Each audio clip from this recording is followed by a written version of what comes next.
Chapter 212. It had been more than half a year since they last saw this crocodile. Now, this crocodile was more than 2 meters long, growing faster than ordinary crocodiles. According to the people of the drumming tribe, these crocodiles would grow faster and faster, especially during the rainy season. Every time they left and came back, they would experience a crazy growth process.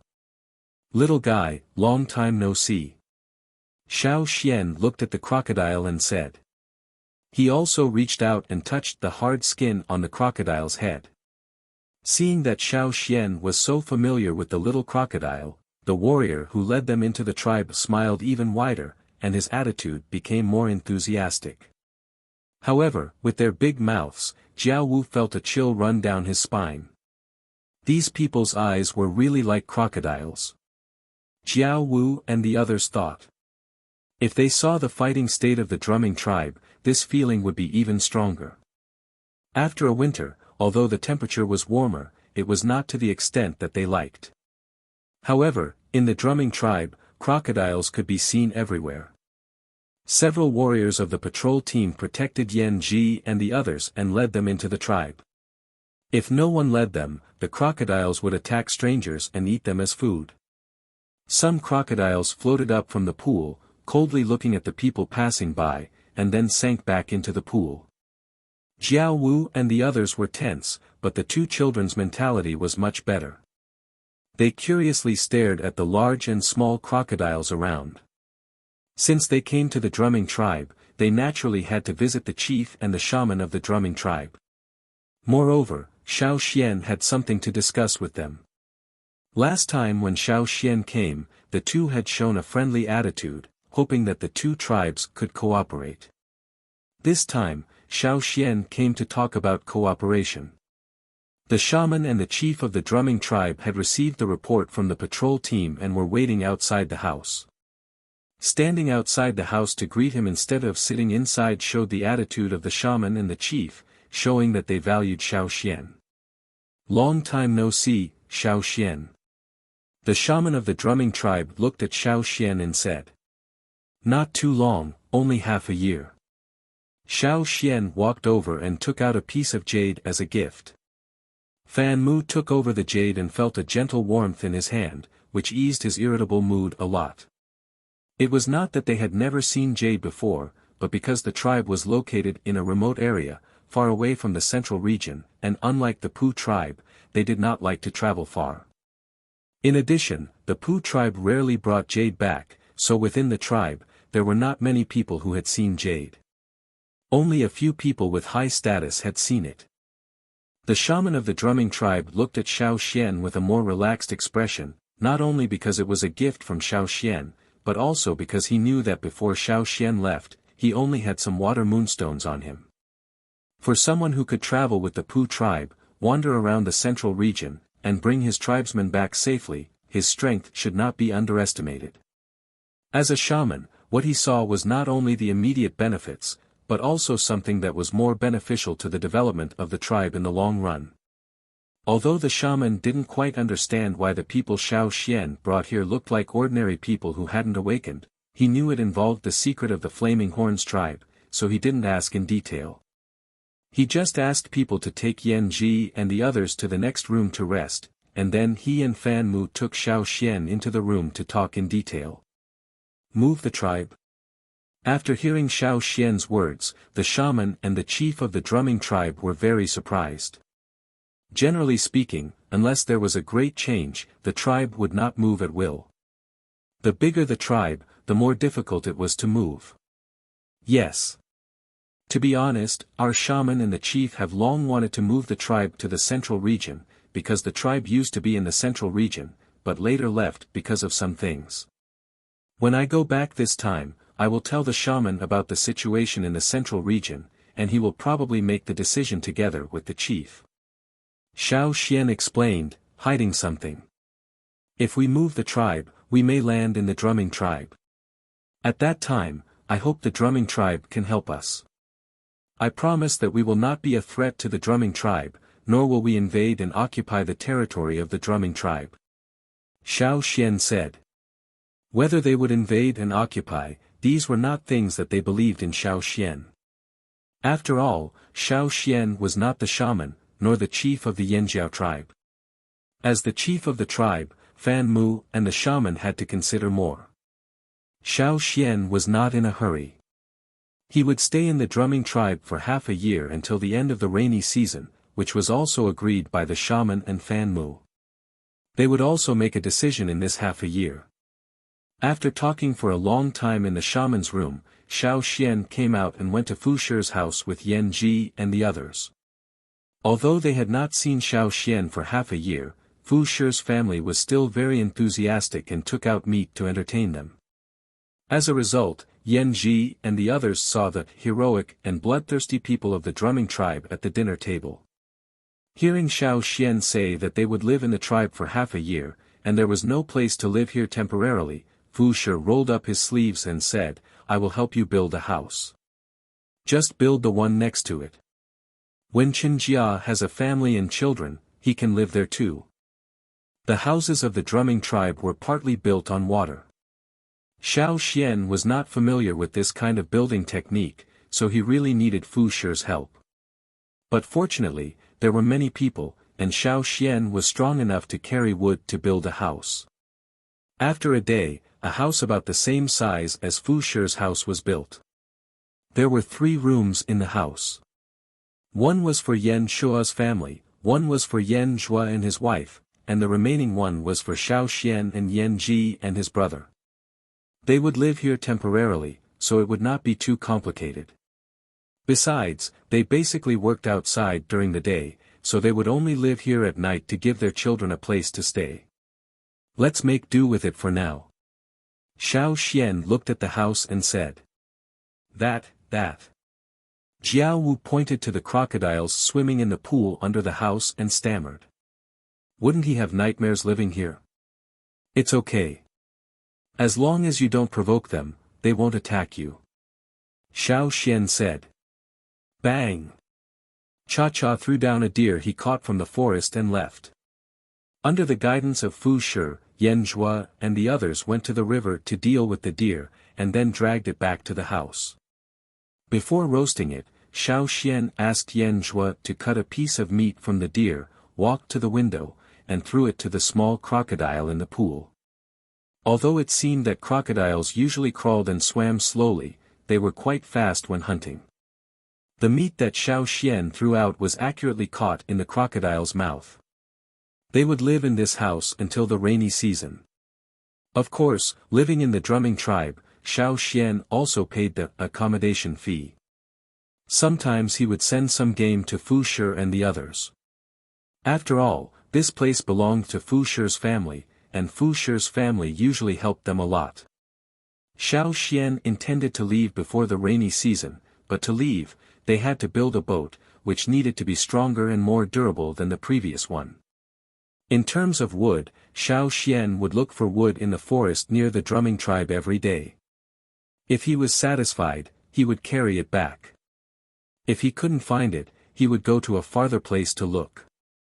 When the people of the drumming tribe saw that Yan Ji and the others wanted to build a boat, they also came to help. Of course, many of them were sent by the shaman to learn. They also wanted to learn some shipbuilding techniques. Although they usually used crocodiles as boats, sometimes they also needed such things. The boat looked much better than the rafts of the Pu tribe. The most important thing was that when they heard that the boat was commonly used in the central region, they became excited. Sometimes when Xiao Xian went out, many warriors of the drumming tribe would follow him. When Xiao Xian came back, they would also carry various kinds of wood. This shipbuilding was related to whether they could return to the tribe smoothly. Xiao Xian had already discussed the requirements of the boat and the hull design with Yan Ji and the others. There were no trees that were big and strong enough to make a canoe, so they could only use wood to make a boat. Yan Ji and the others also put all their energy into building the boat. It could be said that all their hopes were on this boat, so they couldn't be careless. They found a lot of things, such as gum, glue, wooden nails, stone nails, fish skin, bamboo, rattan grass and so on. They tried them one by one, and then used them on the boat. Without metal, it was naturally more difficult, so they needed to use more things to make up for it. Of course, they also needed a sail. On the way, Xiao Xian went to the Luo tribe several times. The gum and fish skin used by the Luo tribe were the things that Xiao Xian needed, as well as the materials to weave the net. Xiao Xian asked them to weave a more compact net, on which a layer of thin and strong fish skin, which was used by the Luo tribe to make summer clothes, was stuck. After paying them, Xiao Xian took the sail back. He also brought back some linen from the central region, and the fish skin sail was a spare.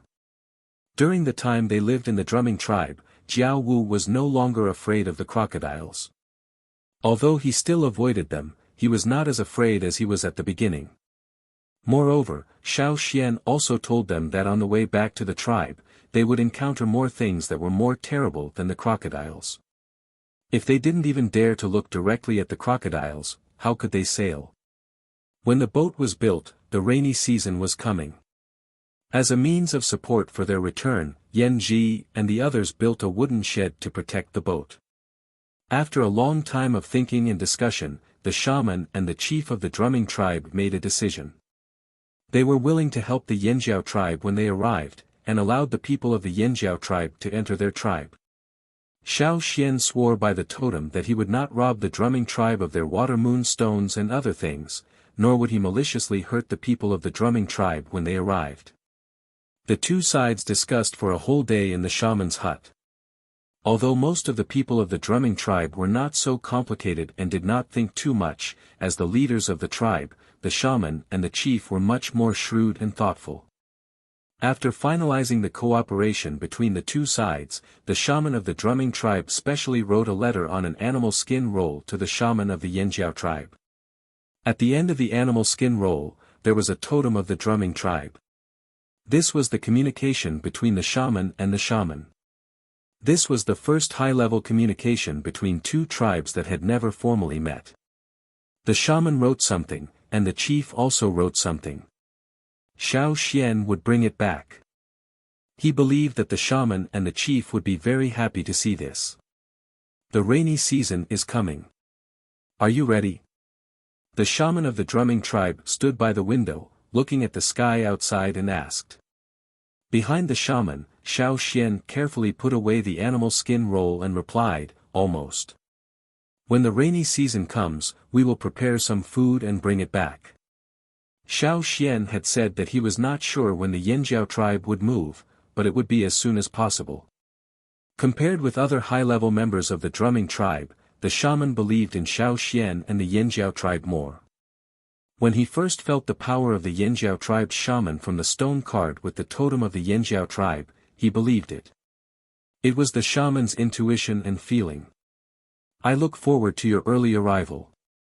Me too. Xiao Xian said. Coming out of the shaman's house, Xiao Xian looked at the sky. It was going to rain soon.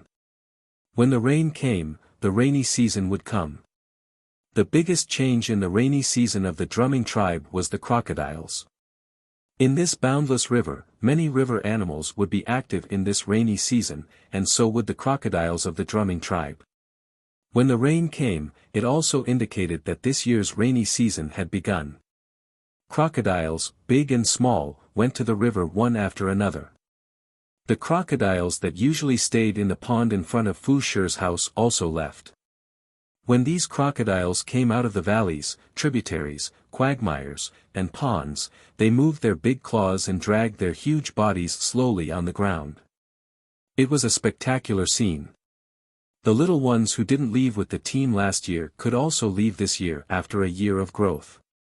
Because of the rain, Xiao Xian and the others didn't go out today. Looking at the crocodiles, big and small, passing by the house, Xiao Wu said, I don't usually see so many crocodiles. Because usually many of them don't come out, so you don't see them. Yan Ji said.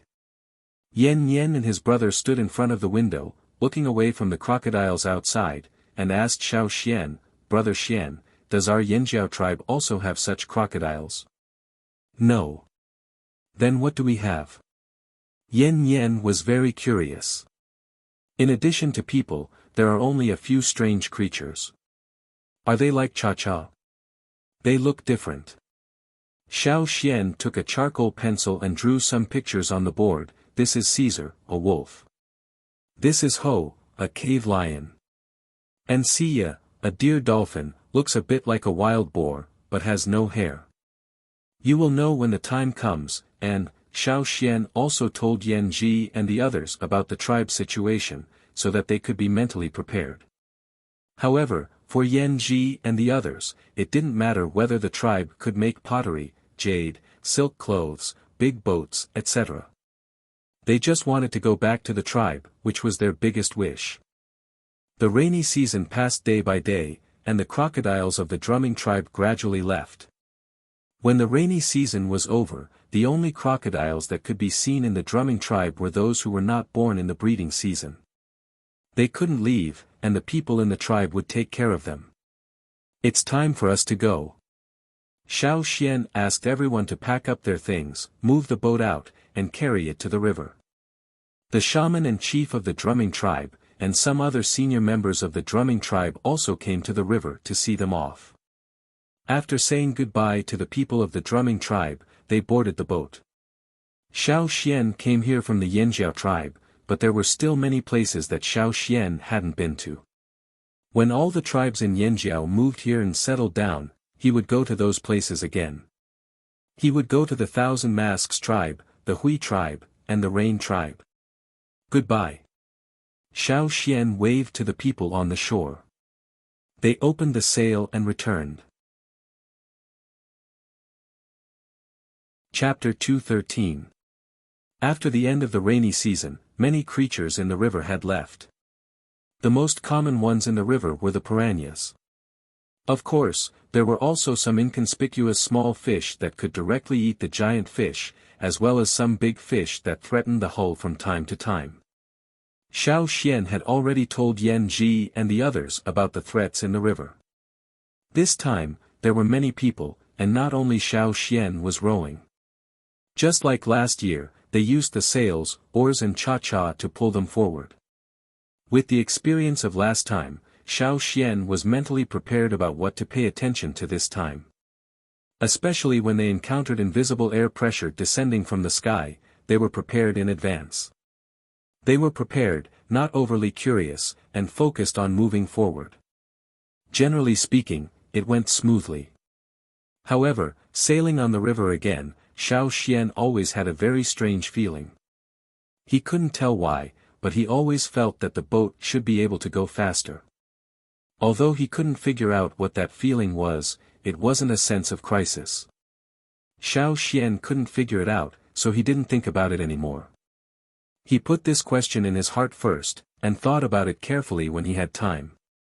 For Yan Ji and the others, no matter what kind of trouble was around them, they only knew that the Yanjiao tribe was on the other side of the river, and that was enough.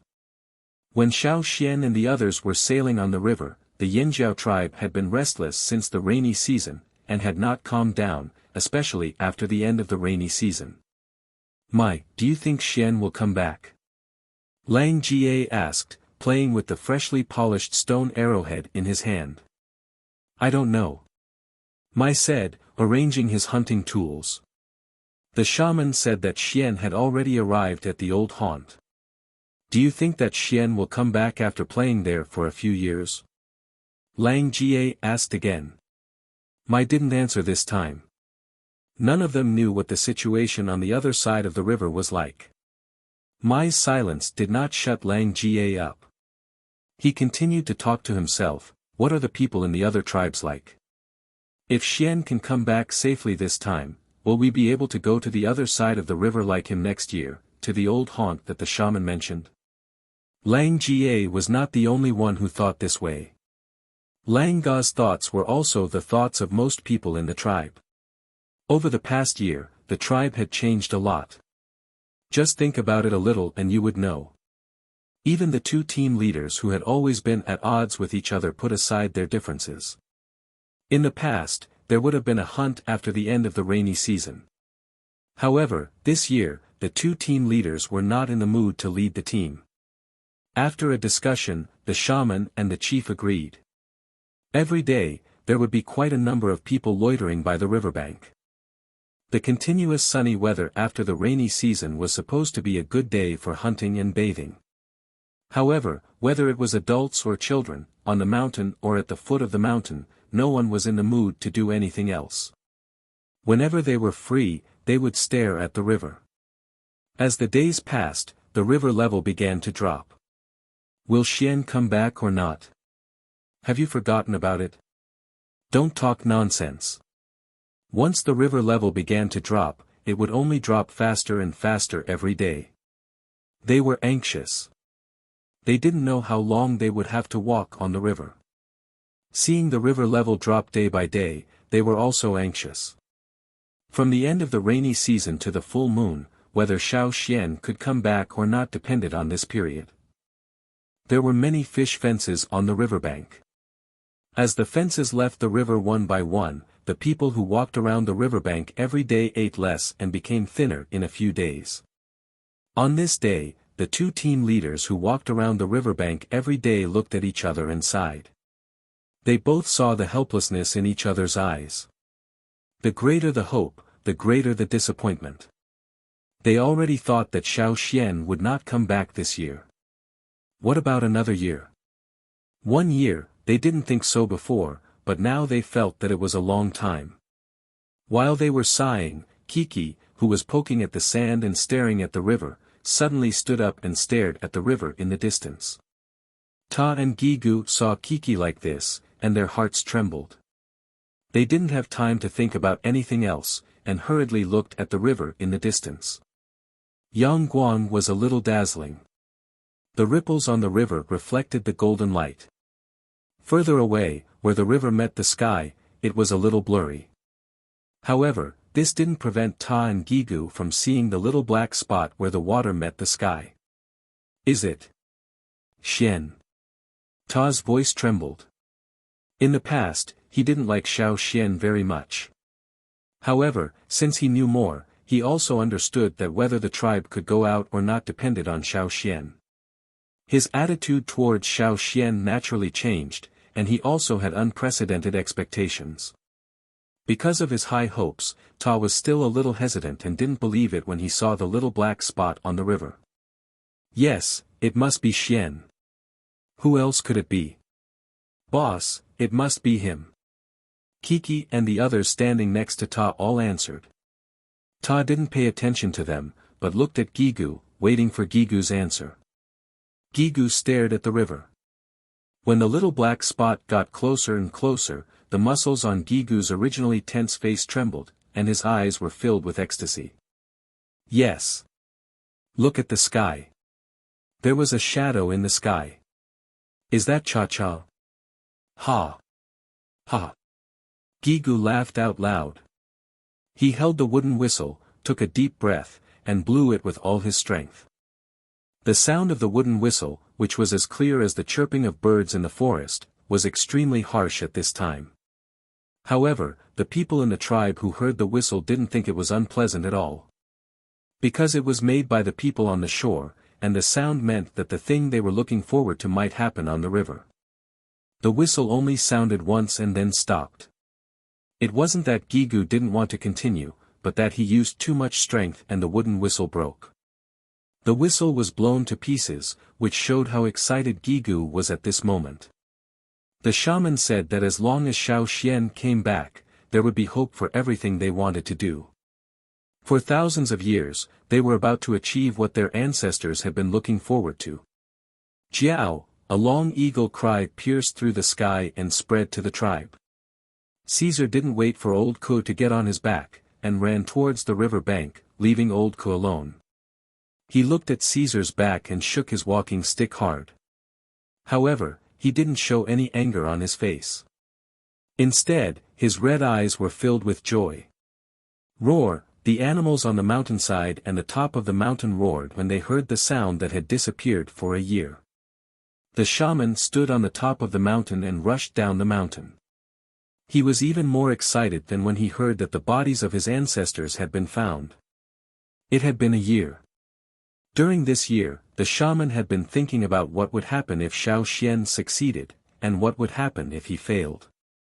Shamaness was under tremendous pressure, and in just a year, Shamaness seemed to have aged even more. Soon, a large number of people gathered by the river bank. It was even more grand than when the hunting team returned. Almost everyone who could walk gathered by the river bank.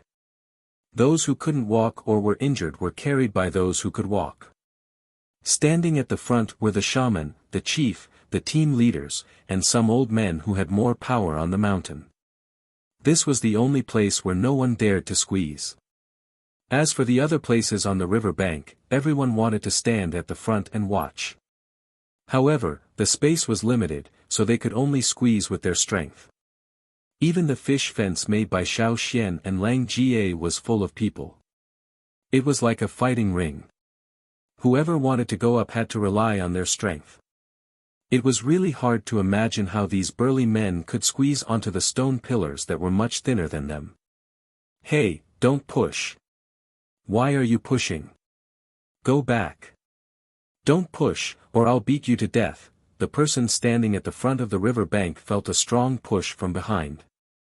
He turned his head and was about to yell, but when he saw Caesar's figure, which was even taller than him, he immediately swallowed his words and voluntarily stepped aside. How could he not?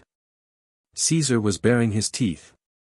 If he didn't step aside, he would be bitten and thrown away.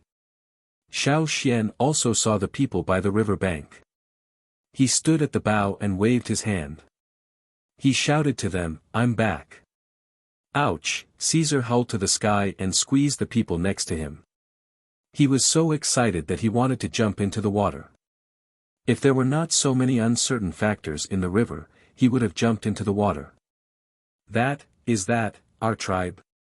Yan Ji and the others' hearts were beating fast. The words, our tribe, had a life-changing meaning to them. They could feel the friendly aura coming from the other side. Before they even saw the land, they could already feel it. It was the affinity that belonged to the fire seed. It was a strong feeling that made their blood boil. Now, when they saw the people by the river bank, they felt that they were full of strength. They had been sailing on the river for such a long time and had become weak.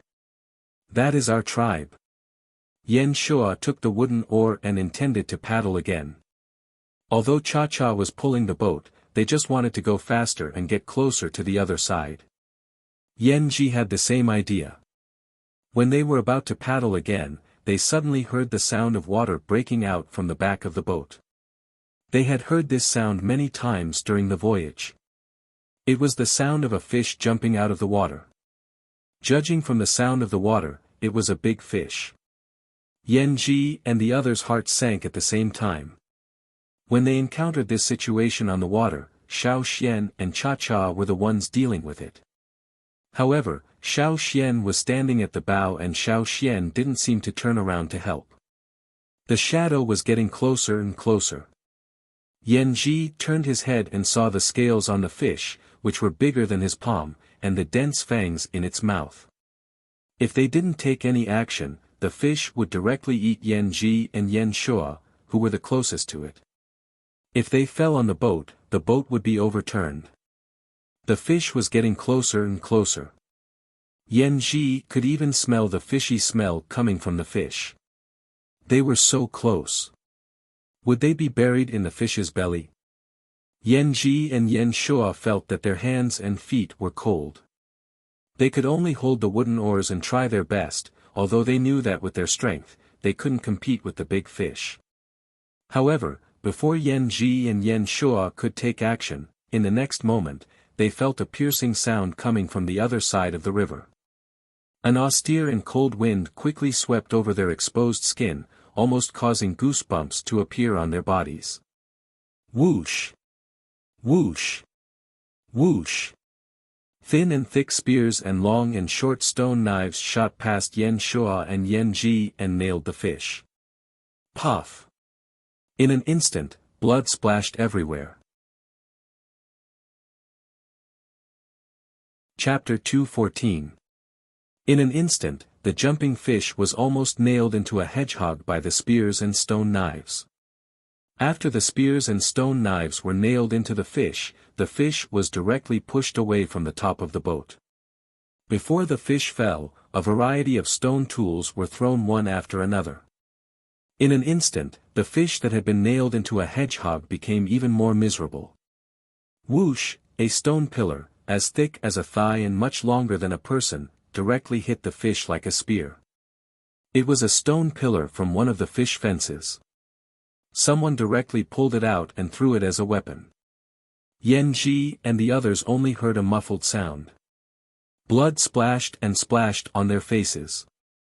When he looked over again, he saw that the big fish with sharp teeth that leaped up had just been pierced into a hedgehog, and a hole had been smashed into it by the stone pillar. From the moment the fish jumped to the moment it fell into the water again, Xiao Xian didn't turn around, as if he had known this would happen. Such a violent and bloody scene left Yan Ji and the others, in addition to the moment of shock, with unprecedented excitement. To put it bluntly, it was the feeling of having a backer. They were no longer a weak group. Behind them, there were many, many people, and even more powerful existences. Once, Yan Ji asked a man of the longboat tribe what it was like to have a tribe. The good-tempered old man said to him, "It's like, when a crisis comes, if you can't deal with it alone, it's okay. Look back, there is a tribe behind you." Yan Ji still remembered the proud look in the old man's eyes when he said this. Although the old man had been bullied in the longboat tribe, he knew that sometimes, the tribe was his strongest support. And Yan Ji finally felt this kind of dependence and reliance. The splashing blood made the piranhas in the river more active. However, because of Cha-Cha's flying and pulling, the boat was quickly approaching the shore. The piranhas in the river temporarily focused on the same kind of people who had fallen into the water and were badly mutilated and couldn't be seen clearly. After not coming back for a year, Cha-Cha was more excited than Caesar.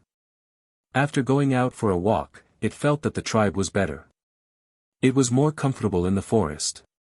When flying outside, it had to consider whether it was in someone else's territory. In addition, there were only two of them, Xiao Xian, and it had to think twice before doing anything. If it encountered any trouble, it could only solve it by itself. This feeling made it very uncomfortable, and the food it ate was not good. It felt that it had not grown much in the past year. Now that it was finally back, Cha-Cha's first thought was to improve its food. Looking at the fast-approaching boat, the people of the Yanjiao tribe were very happy. There were several people behind Xiao Xian. This was the first time they saw other people besides the people who grew up in the tribe. As the boat quickly approached, the shaman looked at Cha-Cha, who forgot to slow down in the air, and asked the people to quickly get out of the way. "Hurry up, let's get out of here." Since the shaman had spoken, the people naturally obeyed, and the crowd immediately opened up a gap. As a result, the place in the straight line of the boat's route was quickly cleared. The boat rushed straight to the shore, and the sand was splashed up. The people who were close to the boat were splashed with smelly mud, but they did not mind. They raised their hands to wipe the mud on their faces, smelled it, and grimaced in disgust. They wiped the mud on their arms on their bodies, and continued to chase the boat. "Cha-Cha, stop! Loosen the rope on your claws!" Xiao Xian shouted into the air. Caesar was already dragging the stern of the boat from behind, slowing down the speed of the boat after it went ashore. Feeling the pull from his claws and hearing Xiao Xian's shout, Cha-Cha, who was immersed in the joy of returning and thinking about the various prey in the forest, finally came back to his senses. Loosening the rope on his claws, Cha-Cha saw Old Ku slowly limping over from behind. He immediately flew towards Old Ku. Looking at Cha-Cha in the sky, Old Ku sighed in his heart. He felt like a child who had finally grown up and was finally back from a trip. However, before Old Ku could finish his thoughts, Cha-Cha grabbed him and lifted him up. Old Ku was speechless. On the other side, Xiao Xian jumped down from the boat that had stopped. He patted Caesar's wolf head, and then walked towards the shaman and the chief. "I'm back. It's good that you're back. It's good that you're back." The shaman's face wrinkled with a rare smile. The shaman didn't ask too much at this moment. He just exchanged a look with Xiao Xian. Xiao Xian patted the animal skin coat on his chest, and the wrinkles on his face deepened. The people in the tribe had too many questions to ask Xiao Xian, but Xiao Xian didn't have time to answer them one by one. After greeting Mai, Lang Jie, and the others, he saw old Ko put down by Cha Cha. Without saying anything, Xiao Xian gave old Ko a hug. "Welcome home." Old Ko's eyes were glistening with tears, and he said with a smile. After greeting the people in the tribe, Xiao Xian didn't forget to introduce Yan Ji and the others, but he didn't go into details. He only said that they were tribesmen who had been stranded outside and hadn't fully awakened. The shaman and Chief Ao knew that there must be more to it, but now it was not the time to ask for details. Seeing the shaman and chief, Yan Ji and the others were at a loss. They were so excited that they didn't know what to say. Although Xiao Xian had told them about the tribe's etiquette, they were so excited that they forgot it. Seeing them like this, the shaman and chief didn't blame them. "Ta, Gigu, you two take them to have a rest. This trip is too tiring. Let them have a rest." Ao said. Yes. Even though Xiao Xian said that Yan Ji and the others hadn't fully awakened and were very weak, the two team leaders didn't mind. They ordered their subordinates to prepare some food for ordinary people. They couldn't eat ominous beast meat for the time being, because they couldn't bear it.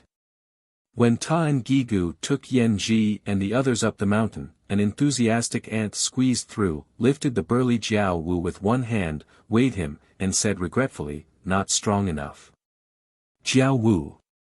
After saying this, the ant patted Jiao Wu's shoulder with a very warm smile, and said earnestly, "Young people, eat more meat." Some people around put food in Yan Ji and the others' hands, but the team leaders said that they hadn't awakened, so some things couldn't be eaten. It was a pity. The people who stayed on the shore surrounded the boat that was anchored on the shore. "Hey, is this also a boat?" "Of course it is a boat. But it looks better than the one we made last year." A totem warrior didn't control his strength well, and pinched a crack in the wooden boat that had just been through wind and waves. He quickly withdrew his hand. "It looks good, but it's not strong enough. Let's make a strong one like this in the future." "Yes, yes." The people around the boat nodded. Xiao Xian said a few words to old Ku, and then went up the mountain with the shaman and the chief. The people who wanted to ask about the affairs of the other tribes had to wait for a while. Xiao Xian went up the mountain with the shaman, and once again came to the stone house of the shaman. He went in with familiarity, poured himself a glass of water, and gulped it down. Then, under the expectant eyes of the chief and the shaman, he took out an animal skin bag from his animal skin coat, and took out 4 animal skin rolls. These 2 were written by the shaman and the chief of the drumming tribe respectively. "This is a map I drew. There have been a lot of changes over there, so I'm afraid that the maps left by the ancestors can't be used anymore. But the time is too short, so I can't go through many places, so it's not specific enough. The last one is the summary of my trip." After giving the 4 animal skin rolls to the shaman and the chief, Xiao Xian took out some small gifts he brought back, such as shell coins, jade, water moonstones, etc. He wrote down the origins and uses of these things on the last animal skin roll. After putting down the things, Xiao Xian didn't stay for long, and went down the mountain to rest. After such a long time of sailing on the water, he had to protect Yan Ji and the others. Xiao Xian consumed a lot of energy. After the excitement of coming back, he felt more tired. He needed to have a good rest tonight. If there was anything else, he could talk about it tomorrow. And the things he left behind were enough for the shaman and the chief to discuss for a long time. After Xiao Xian left, the shaman and the chief tremblingly picked up the animal skin rolls given by Xiao Xian, and carefully read the last one. This was the first time they came into contact with things outside the tribe. That night, the shaman and the chief gathered all the prestigious people in the tribe to discuss the migration of the tribe. In fact, it was not a migration, but a return.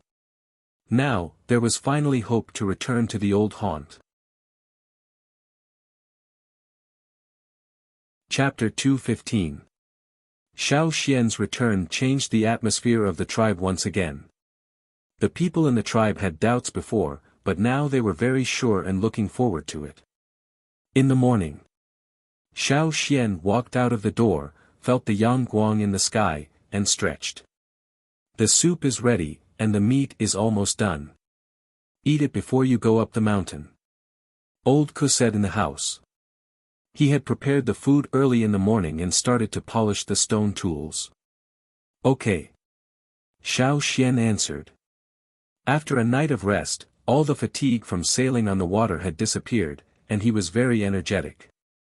It felt like he hadn't slept so well in a long time.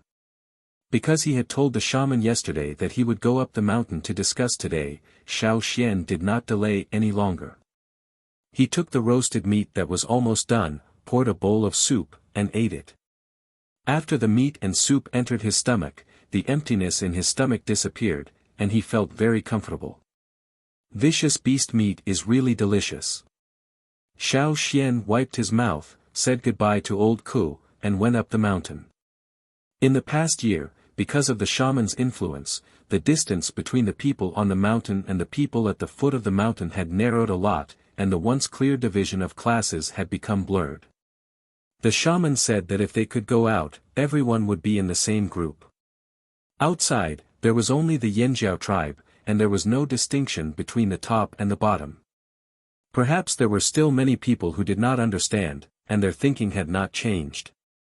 Even the chief and many people on the mountain would not change their thinking before they went out. However, this was all temporary. When going up the mountain, many people saw Xiao Xian and wanted to ask more questions, but they knew that Xiao Xian was going to the shaman's place, so they did not dare to say much.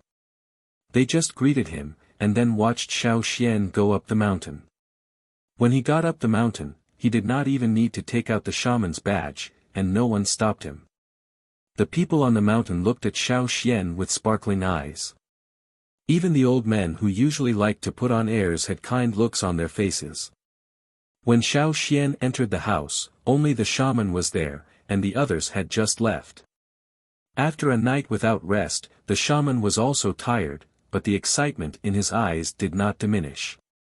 Yesterday, he had read the animal skin scroll written by the shaman of the drumming tribe and knew about the cooperation between the drumming tribe and the Xiao Xian. You did very well. The shaman said. If other people in the tribe were praised by the shaman, they would be so excited that they wanted to jump up, but the one sitting in front of the shaman was Xiao Xian. Xiao Xian calmly sat down across the table. So, what's the decision between you and the chief? Move. His voice resonated. The shaman's answer was within Xiao Xian's expectation. Last night, several high-level officials who had been discussing on the mountaintop all night had made a general decision. In the following days, they would do their best to prepare for their return to the old haunt. It could take a year or two, or even longer. After all, it had been nearly 1,000 years since their ancestors came here. Generation after generation, this branch of Yanjiao tribesmen had already been living here. There was no doubt that they would return. This was the obsession in the hearts of everyone who knew about the old haunt, starting from their ancestors. Just like what old he had told Xiao Xian, the Yanjiao tribe's roots were still there, so they had to go back. Of course, they could also use other methods to bring the roots back, but no one in the tribe was willing to do that. The word old haunt had already been deeply imprinted in their minds when they knew about it. You mean, everyone in the tribe will move there? Xiao Xian asked. Everyone. The shaman's tone was very certain. The fire seed was there, and the tribe was there. If they moved the tribe, the fire seed would naturally be taken with them.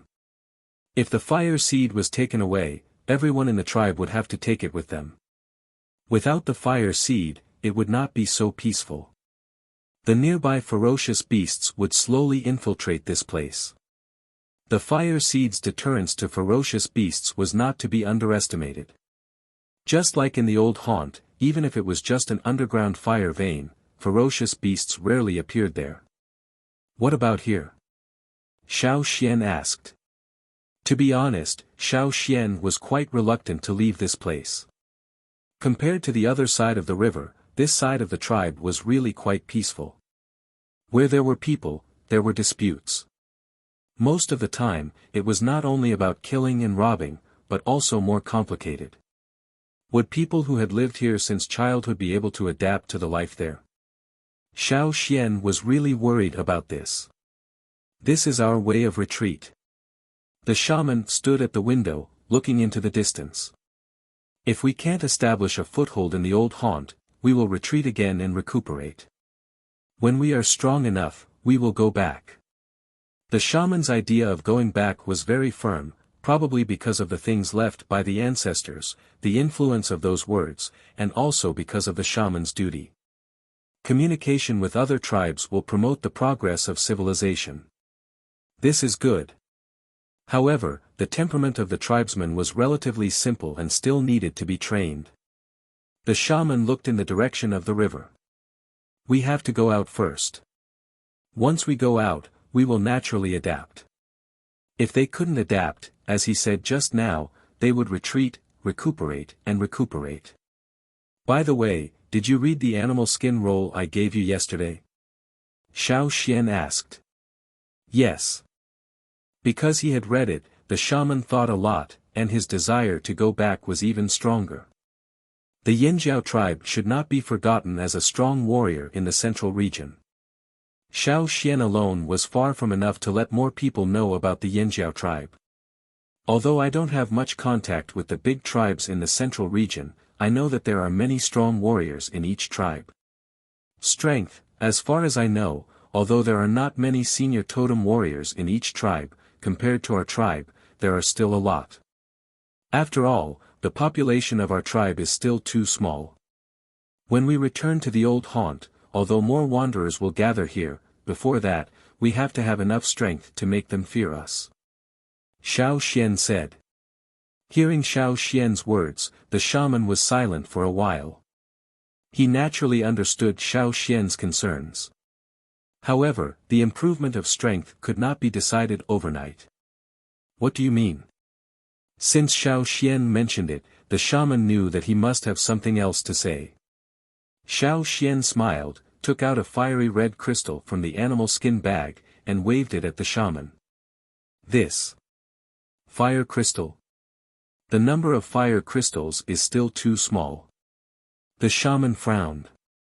Of course, it could be given to the elites of the elites, but it was too small for the whole tribe. Fire crystals were hard to find. People in the central region rarely eat ferocious beasts. Most of their food is grown and raised, not ferocious beasts. Therefore, they can only absorb a small amount of high-grade energy from those foods. It can be said that many big tribes in the central region rely on fire crystals to improve themselves, in addition to their own training. Many times, disputes over fire crystals can lead to the destruction of the whole tribe. Xiao Xian told the shaman what had happened. It was the massacre that happened when he and the traveling team of the Pu tribe went to the central region. Fire crystals are naturally precious. The shaman still did not quite understand Xiao Xian's meaning. If you can find more fire crystals, use them here. Xiao Xian said. The shaman's eyes suddenly widened, looking at Xiao Xian. More fire crystals. Do you still remember the place where we found the fire crystals, the bat cave? Didn't you say that we can't go there anymore? I want to try again. When Xiao Xian came out of the shaman's stone house, it was already noon. Looking at the scorching sun in the sky, Xiao Xian took a deep breath and let out a long sigh. The trip to the central region was very short, so he did not have much contact with the big tribes there. After all, people in the big tribes began to guard against someone they did not know. Xiao Xian could not get in at all.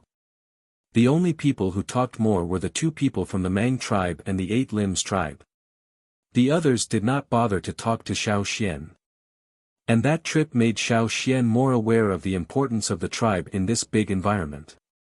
If the tribe was strong, Xiao Xian would have more protection. Fire crystals were undoubtedly a very good way to improve in a short period of time. Last time, because of the vampire bats, they did not dig deeper. But Xiao Xian believed that there should be more. It was very likely that there was a fire crystal mine there. Xiao Xian also heard about the fire crystal mine when he walked around in the central region.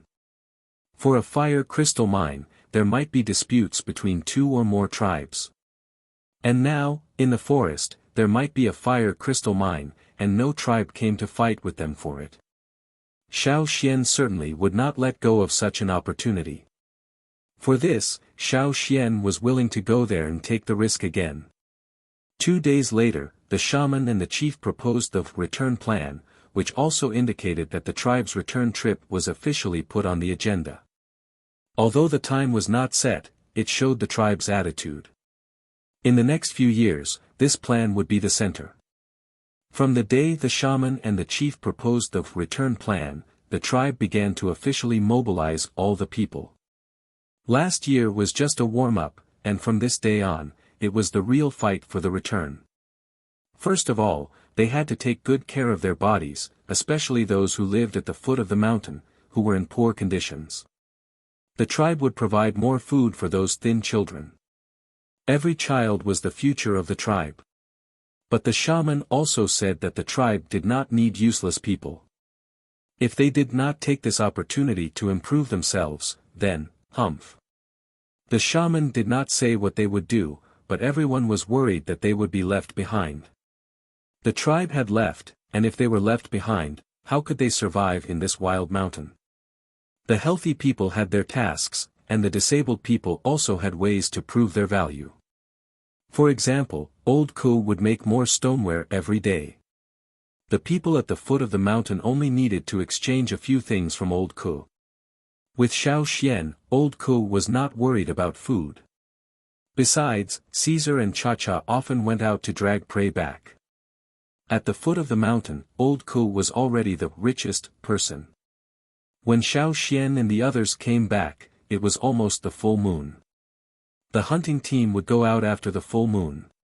At that time, the hunting team members would go out twice as often as before. In addition to hunting, the warriors also needed to collect wood to build boats. There were many choices of high-quality wood in the mountains, so they did not need to worry about this. The difficult part was how to build a bigger boat.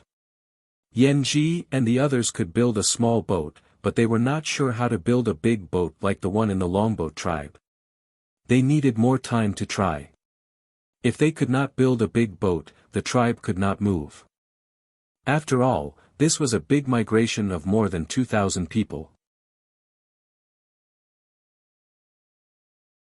Chapter 2:16. This time, in order to build the boat, the technical workers in the tribe also joined in. Regardless of whether they were doing woodwork or setting traps, all the skilled people participated in this work. Because they were skilled, they learned things quickly. What Yan Ji and the others had mastered, that skilled workers in the tribe could also quickly master. When the time came, everyone would discuss and brainstorm together, and eventually they would be able to make something. Xiao Xian often joined in their discussions. Although Xiao Xian was not proficient in building boats, he had seen more big boats and could give more suggestions on the design. When the hunting team went out, they had to prepare food, wood, herbs, and various other necessities. At the same time, they had to improve their strength. Without strength, how could they fight in the tribe? Of course, they had to keep their lives. Otherwise, it was not worthwhile.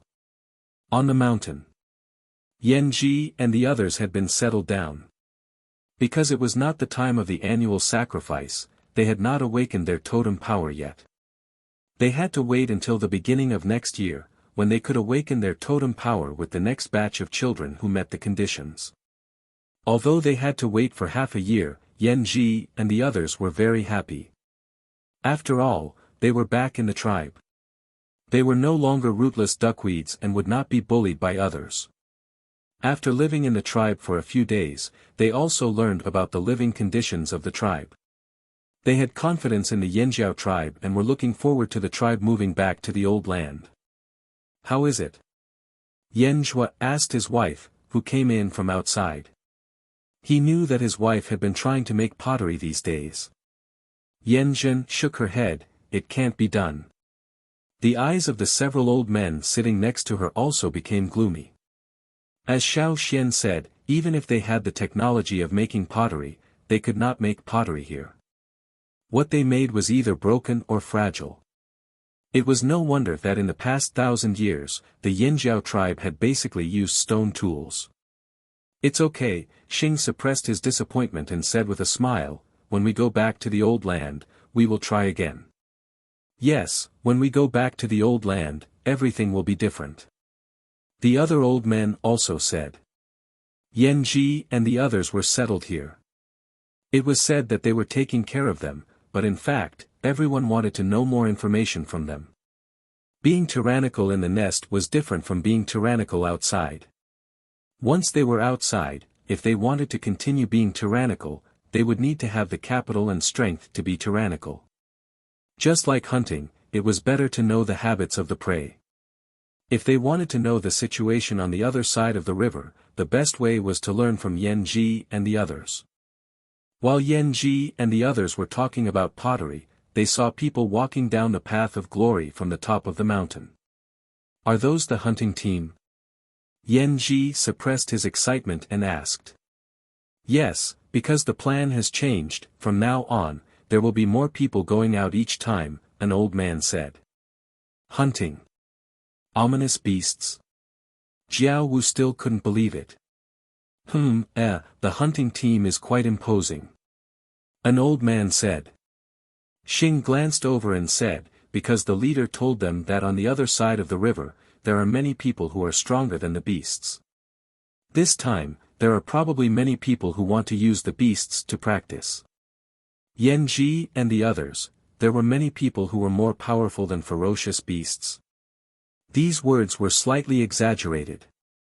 However, it seemed that many people in the tribe believed it. Xiao Xian was also in the hunting team this time. He still left with Mai and the others. However, when they left the tribe and entered the familiar forest, all the members of the advance group, who were supposed to go to the Green Land, went to the Bat Mountain with Xiao Xian. The other 5 hunting teams, which had expanded their numbers, and the hunting team that had opened up a new hunting route, had a total of 6 hunting teams of more than 500 people. However, they all stayed in the first hunting area to hunt. In the following time, unless they received the news, the leaders of the hunting teams would not continue to lead the team forward. This was also to prevent Xiao Xian from being in danger, so that they could go to his rescue. However, except for several small leaders and several important people in the team, no one else knew about this. They only thought that it was because of the change of the return plan, so they didn't ask much. On the other side, after Xiao Xian, Ta, and the others separated from the hunting team, they waited for a while and met up with Gigu and the others. Finding the fire crystals was a big deal. It was related to the return of the tribe, so the shaman and the chief attached great importance to it. Naturally, they had to send more people. At the same time, Ta and Gigu were also summoned by the shaman. He told them that if it was too difficult to find the fire crystals, they could give up, but they must ensure the safety of Xiao Xian. The 2 team leaders also understood the significance of Xiao Xian to the tribe. This guy might be really blessed by the ancestors, so they had to protect him. The 2 team leaders and their subordinates were so active. They also regretted that they couldn't participate in the fire crystal digging. After such a long time, they finally had such an opportunity again. Naturally, they wouldn't let it go. They had already learned about the condition of the vampire bats from the warriors in the hunting team. They also prepared herbs to prevent people from losing their ability to move after being bitten. Xiao Xian took them to the giant pit where the fire crystals were dug. When they arrived at the foot of the mountain, they found two people standing there. Father? Ta was surprised. The people standing at the foot of the mountain were the chief Ao and another senior totem warrior, Dai, whose strength was similar to Ao's. Chief? Why are you here? Xiao Xian asked. He didn't ask the chief to come here before. The shaman is worried, so am I, Ao smiled. However, when he looked at the mountain in front of him, which was not very tall, the smile on Ao's face disappeared. Dai, who was beside him, also had a serious look on his face. It's not easy. Dai said. Looking at the tall mountain in the distance, Ao asked, those bats, did they all fly there? Yes. Xiao Xian nodded. No. Ao shook his head. Not all of them. The mountain in front of us is like this now. It must be caused by the bats. They came back often. Not a single blade of grass could be seen on the mountain, which was not very high. Most of the plants on the mountain had withered. The plants that were still growing on the mountain were almost all highly poisonous plants. There were also extremely rare medicinal plants, but they were very rare. Compared with the last time, it has changed a lot. Xiao Xian said, the last time I came here, it was not so serious. If it was the poisonous miasma caused by the corpses in the mountain, it would be too much. There was some black fog floating in the open air of the mountain. That was to say, it was very likely that, as Ao said, bats often came here, so it caused such a change. Why did those bats still come to this small place after they migrated? Logically speaking, with a new and bigger place, why did they still stay in this small place? It should have been abandoned. Is there really a fire crystal mine here? Ta's eyes flashed. Anyway, let's go in and have a look. Ao said. Wearing the rattan mask, they went to the giant pit on the mountain. For the tribe, even if it was dangerous, they had to go. Chapter 217. This time, Cha-Cha and Caesar came with them. Cha-Cha was searching in the sky. If he found anything unusual, he would warn Xiao Xian. Walking from the foot of the mountain to the top, they were surrounded by black miasma. If a junior totem warrior was here, he might not be able to withstand it. Even Kiki and the others felt a little uncomfortable. Xian, did you encounter this when you came here last time? Kiki asked. No, last time, there was only miasma in the cave.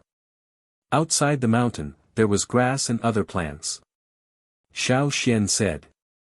But now, as far as they could see, there were almost no trees. Even if there were, they were dead and rotten, not to mention the fresh green grass. It was all because of the miasma. Everyone was slightly nervous. They knew that the mission this time was not simple.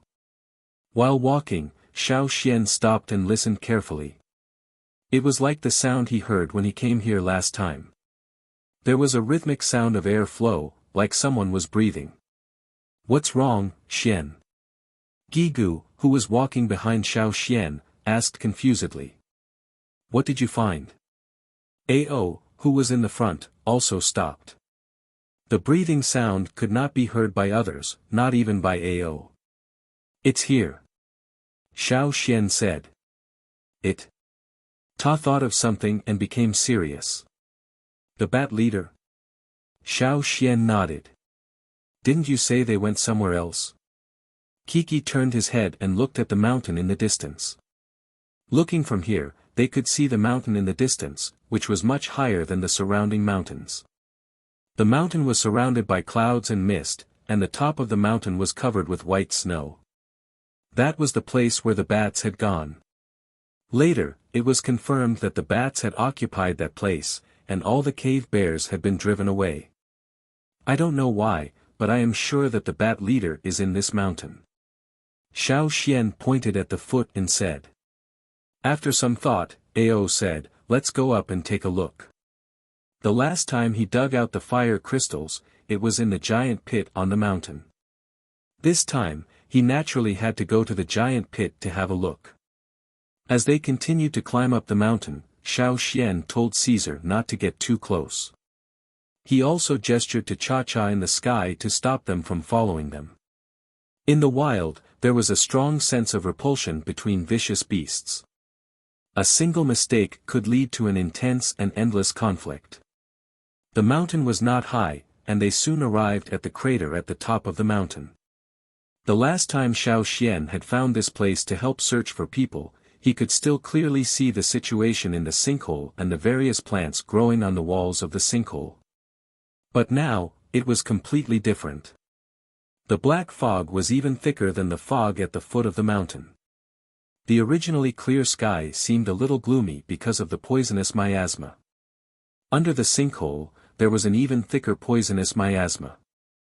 The people standing above could not see the situation below the sinkhole at all. What should we do? Tower and Gigu both looked at Ao. Since the leader was here, he naturally listened to the leader. Dai and I will go down and have a look first. Ao said, putting down a bundle of thick straw rope made of rattan and grass. He and Dai went down along the straw rope, one in front of the other. The others stared at the sinkhole nervously, even though they could not see anything. There were no other bats around. From the foot of the mountain to the top, they did not see any other bats. But Xiao Xian listened to the rhythmic breathing sound and was very worried. He still remembered that last time when he and Mai went into the cave and encountered the bat leader, they were almost collectively killed. Seeing the look on Xiao Xian's face, Tua said, "Don't worry. The leader and the team leaders are here. Nothing will happen." The others also thought so. Last time, when the 5 hunting groups dug out the fire crystals and went back, they told the others about the vampire bats. Everyone was very afraid, but no one thought that the accident would happen again in the case of the leader and several senior totem warriors. After all, the members of the hunting group were basically beginner and middle-level totem warriors. Compared with the warriors in the advanced group and the senior totem warriors, they were much weaker. Even Ao and the 2 team leaders felt that they could fight it out if they worked together. Only Xiao Xian was not so optimistic. They waited for a while, but did not hear anything below. Ao and Dai, who went down to check, also came up. They did not have any other injuries. I didn't see anything. Only some ferocious beast corpses. Ao said. Ferocious beast corpses. They did not see them last time. Anyway, let's go down and see if there are any fire crystals. Dai said. Tower, Gigu, Wei. Ao pointed to 5 people, go in with me and Dai. Xian, you go with us. The rest of you will stay outside and listen to the whistle when the time comes. Yes. The people Ao pointed to were all senior totem warriors. Xiao Xian, who could sense the fire crystals, naturally had to go down. He was the only intermediate totem warrior, so he was protected in the middle.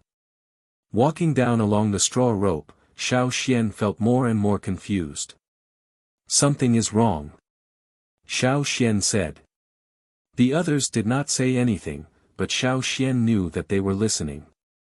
After carefully checking around and finding no other creatures, Xiao Xian said, last time we came here, the giant pit was not so deep. When his feet finally touched the ground, Xiao Xian checked around again. Still, he found nothing. The sound of breathing was still clear, but even Xiao Xian could only hear the rhythmic breathing sound. He could not judge the specific direction, whether it was far or near. The feeling of uneasiness was getting stronger. At this time, it was noon. In the forest outside, Yangguang was shining brightly. However, in the giant pit, it was as dark as night. The black miasma in the giant pit almost blocked the light from above. Fortunately, the people who came down had better eyesight than the others, so they could see the surrounding situation with the dim light. However, they could only see part of it, and could not see further. The thick miasma still affected their vision. The stink was not strong, but it made people feel dizzy. They did not know whether it was the smell of the miasma or something else. He stuffed a stalk of herb into his mouth and chewed on it. The bitter and refreshing taste stimulated his nerves, clearing up his somewhat dizzy mind. No wonder the chief did not allow Kiki and the others to come down. Even intermediate totem warriors like Kiki and the others could not stay awake all the time. While thinking, Gigu turned his head and saw Xiao Xian, who was carefully checking around. His idea was stuck. He was also an intermediate totem warrior, but he looked very sober. Compared with the last time he entered the bat cave, Xiao Xian's immunity to the miasma was much stronger this time. Even if the miasma here was thicker, he could still stand it.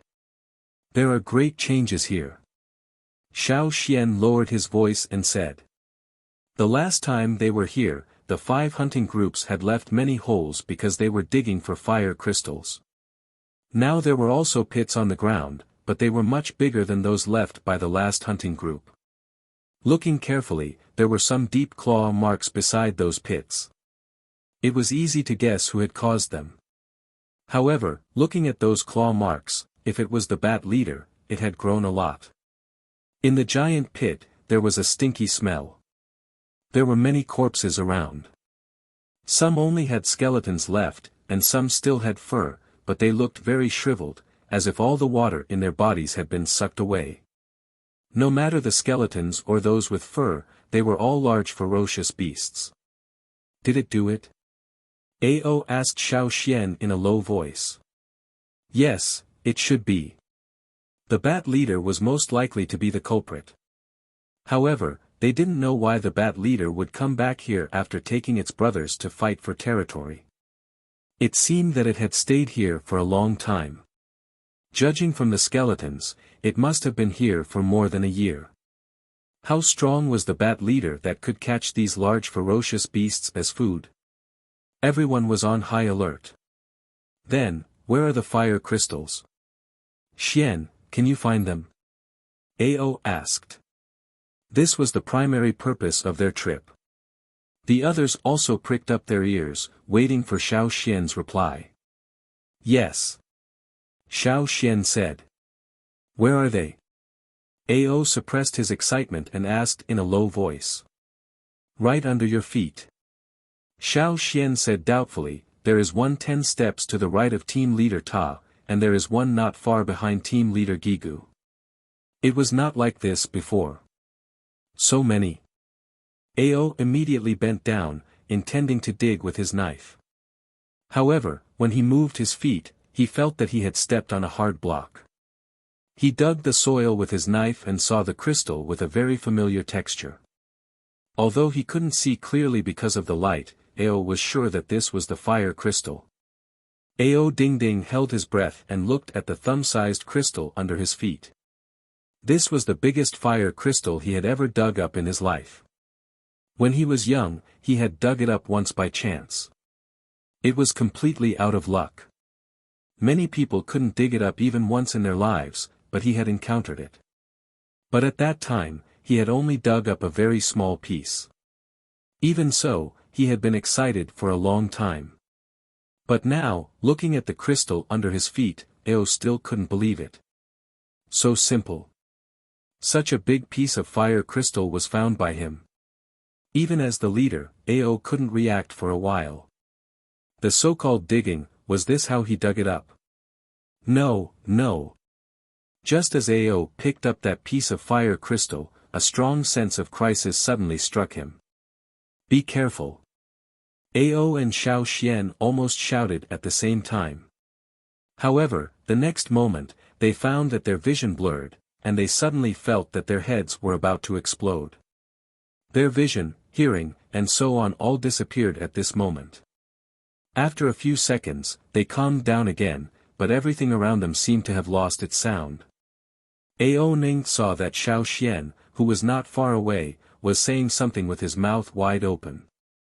Dai, who was next to him, was holding the huge stone hammer, and his mouth was opening and closing. Everyone seemed to have lost their sense of hearing at this moment. They couldn't hear other people's voices or the sound of the outside world, but they could clearly hear their own heartbeats. Bang! Bang! Following his intuition, Ao looked in one direction. Over there, a black shadow was approaching them quickly. He could see the folded wing arms and powerful hind legs of the other side. The figure was tall, but it seemed to be extremely light. There was no vibration under its feet at all. When it came closer, Ao Neng saw its big open mouth, and its nose and throat were moving strangely. This should be the reason why they couldn't hear the sound. Bat leader. At this moment, the first thing that Ao thought of was not how to hide the fire crystal, nor how to fight against the fast-approaching big guy. Instead, he rushed to Xiao Xian, grabbed Xiao Xian's collar, and threw him to the place where the rattan grass was placed before. Here, they couldn't hear any sound. Ao was not sure whether the people above the giant pit could hear the movement in the giant pit. What he needed to do now was to let Xiao Xian stay away from the battlefield, and then unite with the other 6 people to fight against the big guy. Xiao Xian was thrown out of the battle circle by Ao. Without Ao Duo's instruction, the others were ready to fight. The 7 people were all experienced totem warriors, and they were all the leaders of the hunting team. Everyone knew what they were facing now. This was a more powerful ferocious beast than the ones they had encountered in the forest before. A top ferocious beast. They must work together and do their best to kill this ferocious beast in the shortest time. Dai, who was closest to the bat leader, took action before the others. Deep flame lines appeared on his thick arms, and his arms swelled up and became thicker. He held a stone hammer that was as tall as a man, but it seemed that he could not feel the weight of the stone hammer. He moved quickly and swung it toward the bat leader. When he swung it, Dai's arms had accumulated all the strength in a very short time, and he suddenly smashed it down. If there was no interference from the bat leader, they could still hear the whistling sound of the stone hammer, as if it would forcibly break the air. Visible ripples spread from the collision, and the surrounding poisonous miasma seemed to be forcibly squeezed out of that small area at that moment. There were no splashing stone chips, and no sound of impact. However, at that moment, everything seemed to be frozen. When the stone hammer hit, the bat leader raised its folded wing claws and blocked the thunderous blow with its wings as a shield. While Dai Chao attacked the bat leader, the others also took action. Gigu's knife was directly bitten by the bat leader. The stone knife, which was bitten by the bat leader's teeth, seemed to be nailed there. No matter how hard Gigu tried, he could not pull it out. Ta, Wei and the others, who were attacking at the same time, were directly hit by the bat leader's wings before they could get close. Dai, who had swung the hammer twice, was hit on the wall of the pit, and his whole body was embedded in the wall. If it were not for his strong body, he would have been directly smashed into a meat patty. Ao, who had thrown Xiao Xian out, went to the side, and the totem power in his body was instantly mobilized to the peak state. With a twist of his wrist, the spear in his hand rotated at a high speed, and the flowing air became sharp, tearing the surrounding poisonous miasma, and piercing directly toward the bat leader's neck. However, the long spear in Ao's hand did not touch the side neck of the bat leader. Instead, it was pinched by the strange-looking wing claw. It used an even more powerful force to stop the swift and violent attack. Ao only felt that the spear in his hand was pulled out by a more powerful force, and the hand holding the stone spear was extremely painful, as if it had been pierced by thousands of hot thorns. Chapter 218. 7 senior totem warriors, who were almost the most powerful people in the Yanjiao tribe, attacked with all their strength. However, after a short fight, all of them collapsed. It was completely one-sided. What Xiao Xian was worried about happened. This was indeed the bat leader from before. However, compared to the time when it had transformed and broken out of its shell, it had become much stronger. If it had just transformed, Ao and the other 6 people would have been able to fight it. However, it was different now. No one had expected that such a ferocious beast could grow so fast. Was it just a ferocious beast? No, it was more than that. Before they came, Ao, Goehi, and the others thought that it was just a slightly more powerful beast. They did not expect that this beast had already started to move towards the king level. Moreover, it had taken quite a big step. Even if there were 10 or 100 senior totem warriors like Ao, they would not dare to confront the king beast. Speaking of the king beast, the people in the tribe would even hold a kind of awe. For Xiao Xian, who had seen the king-level beast at a close distance, he clearly knew what kind of level it was. There was no way to resist it. Now, the bat leader had taken a big step toward the king beast, much faster than Xiao Xian had expected. If it were not related to the fire crystals, even Ao would choose to stay away from such a ferocious beast instead of confronting it head-on. However, the fire crystals were related to their return to the old land. They could not give it up easily. Ao was blocked, and the spearhead had been broken by the wing claw. After Ao, 2 more warriors were directly slapped to the ground before they could get close, and their heads hit the ground heavily. Fortunately, there was a layer of soft mud at the bottom of the pit. Otherwise, they would have hit the hard rock directly. Even so, they were still injured. Blood flowed down from the wounds on their heads. Coupled with the sound wave attack that they could not hear, they suddenly felt as if their brains were about to explode. It was as if the entire world had become chaotic and was spinning. Blood flowed into their eyes, blurring their vision. Before Dai, who had just struggled out of the pit wall, the black wings flapped over like lightning, fanning Dai into the pit wall again. This time, Dai was embedded deeper. Ta and Wei's situation wasn't good either. Every time they thought they were one step away from success, they would be beaten back. Gigu looked at the developed incisors that were biting his stone knife. He looked up and met the pair of colorless but murderous eyes. At such a distance, even if he immediately released the handle of the stone knife, Gigu had no confidence in successfully avoiding this big guy whose strength completely suppressed them. Since he couldn't avoid it, he could only brace himself and face it. His hand that was holding the handle of the knife exerted force, and he jumped up with the help of the force. His other hand pulled out a smaller stone knife from behind his waist, and with the speed of lightning, he stabbed the bat leader's rapidly twitching nose.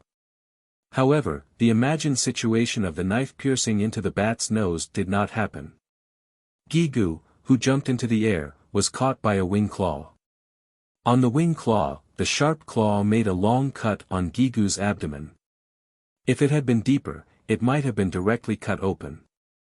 Gigu avoided the vital parts just now, but the situation at the moment was not optimistic. Probably Gigu's behavior completely irritated the bat leader. Gigu only felt a sharp pain in his body. Although he couldn't hear the surrounding sounds, at the moment, he could clearly hear a series of bone-breaking sounds coming from inside his body. The stone knife that was bitten by the bat leader's incisors was directly crushed. As for Gigu, who dared to attack its nose, it didn't intend to let him go. The wing claw firmly grasped the little prey. It intended to use its sharp teeth to suck the little blood of the little prey, and then bite the bones of the prey and chew it. Looking at the teeth in the vampire bat's open mouth, Gigu felt that the blood in his body instantly dropped to the freezing point, and even the pain of the broken bones in his body faded away. Gigu thought that he was going to die, and that he would never be able to lead a team to hunt in the future. When encountering such a level of ferocious beast, no one could escape. However, those knife-like teeth stopped just as they were about to touch him. The surrounding sound seemed to come back again. The feeling that his head was about to explode gradually disappeared. At this moment, whether it was the people who were preparing to attack, the people who were beaten without any power to fight back, or the people who were almost eaten by the wing claw, they all found the bat leader's strange behavior. Its attention moved away from Gigu, moved a little, and then looked down. At its feet, a man stood. After seeing the man standing at the feet of the bat leader, almost spat out blood. Didn't they throw this guy out? Shouldn't he climb out of the giant pit along the grass vines? Why did he appear here again? The shaman said that even if they couldn't bring back the fire crystals, they must bring Xiao Xian back safely. Safe and sound. But, what about the situation now? Xian, get out of the way. Xian. Ao and Ta wanted to take this opportunity to attack and let Xiao Xian escape. Stop! Xiao Xian shouted in a hurry. Seeing Ao and the others stop what they were doing, Xiao Xian looked up at the bat leader who was staring at him. Accompanied by the rhythmic sound of airflow, a black mist was exhaled from its mouth.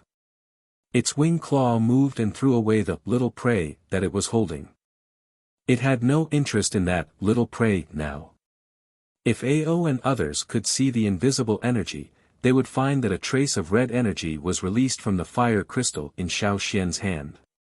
Part of the released energy was absorbed by Xiao Xian, and the other part floated into the body of the bat leader in front of him.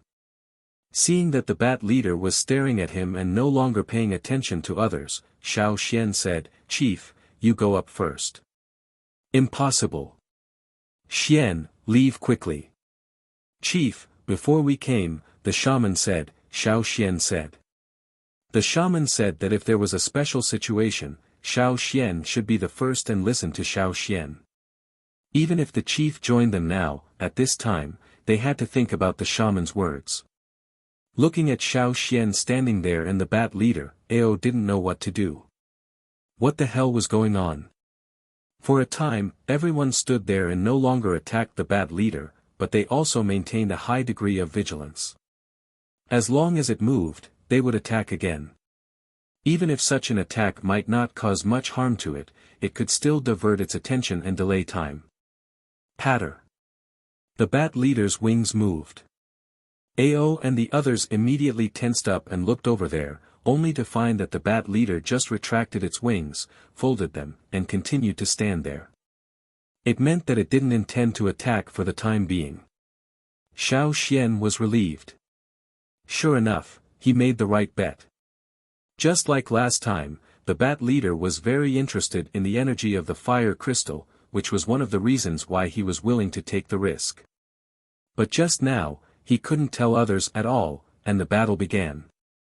If the bat leader could be quiet, everything would be easy. Time passed little by little. The bat leader didn't move, and Ao and others didn't leave.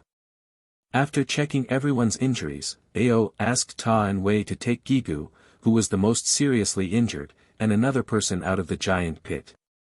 He would continue to watch here.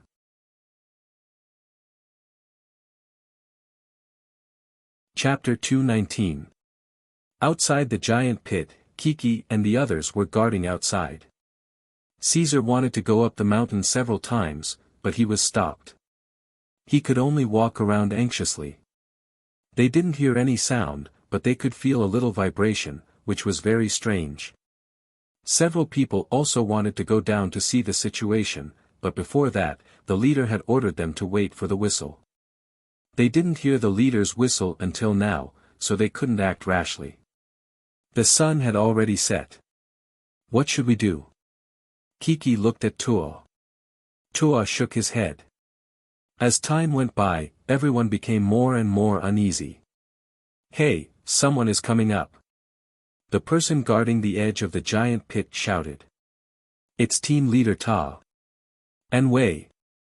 The people who had been waiting outside the giant pit immediately went over. Ta and Wei found a place to put the two seriously injured people down the mountain and let them drink some medicine. They also needed a place without miasma to have a good rest, which would help them recover. Wei, you stay here first, I'll go down and have a look. After a pause, Ta said to the others, step back, don't get too close to the pit, and don't go down. After a short fight, Ta also knew the gap between them and the bat leader. That was not an ordinary ferocious beast. Even if the two advance groups all fought together, they might not be able to hurt the bat leader much. Instead, they might all be killed. In the giant pit, Xiao Xian was still urging the power in his body to release the energy of the fire crystal in his hand. Fortunately, Xiao Xian had been absorbing the energy of the fire crystal, so he was not too tired. However, there was a limit to everyone's absorption of the fire crystal. Just like the warriors who went to the fire pit to absorb the energy of the fire crystal, there was a limit to their improvement. It was impossible for a newly awakened junior totem warrior to reach the senior level. If they overestimated themselves and were too greedy, they might explode and die because they couldn't control the totem power in their body. Therefore, after feeling the limit, Xiao Xian stopped absorbing. It would not be too late to absorb when he was tired. However, the big guy in front of him was still absorbing the red energy lines released from the fire crystal. If Ao could see those energy lines, he would be shocked. A ferocious beast could actually absorb the energy of the fire crystal. It's just that they never knew. The light from above was getting dimmer and dimmer. The thick miasma had already blocked most of the light, and now it was even dimmer. Ao did not know what would happen if he waited any longer. They did not like the dark night, which made them feel even more uneasy. Looking at the man and the bat who were still standing there, Ao cautiously moved toward Xiao Xian. When Ao was only 2 steps away from Xiao Xian, the bat leader suddenly looked at Ao. One of its wings moved, but it did not open. It was more like a warning. A drop of cold sweat slid down from Ao's forehead. He even breathed carefully. He could feel the warm black mist coming out of the bat's mouth and nostrils. Xiao Xian gestured to Ao with his other hand, which was facing away from the bat, to tell Ao not to worry and not to come closer. Looking at the bat leader's wing claw, Ao decided to retreat first. Otherwise, if he angered the bat leader, Xiao Xian, him, and the other people around would not be able to escape. When he was about to retreat, Ao could not help but glance at Xiao Xian's arm, which was reaching out to the bat leader. He wanted to see what Xiao Xian was holding in his hand. The light was very dim. Because Ao was closer and had good eyesight, even if he could not see the color of the thing in Xiao Xian's hand, he could roughly judge what it was. Fire crystal. When he took a closer look, he found that the color of the fire crystal had become much lighter. The color of the fire crystal would only become lighter in one case. Ao had seen the fire crystal become lighter in the fire pit many times.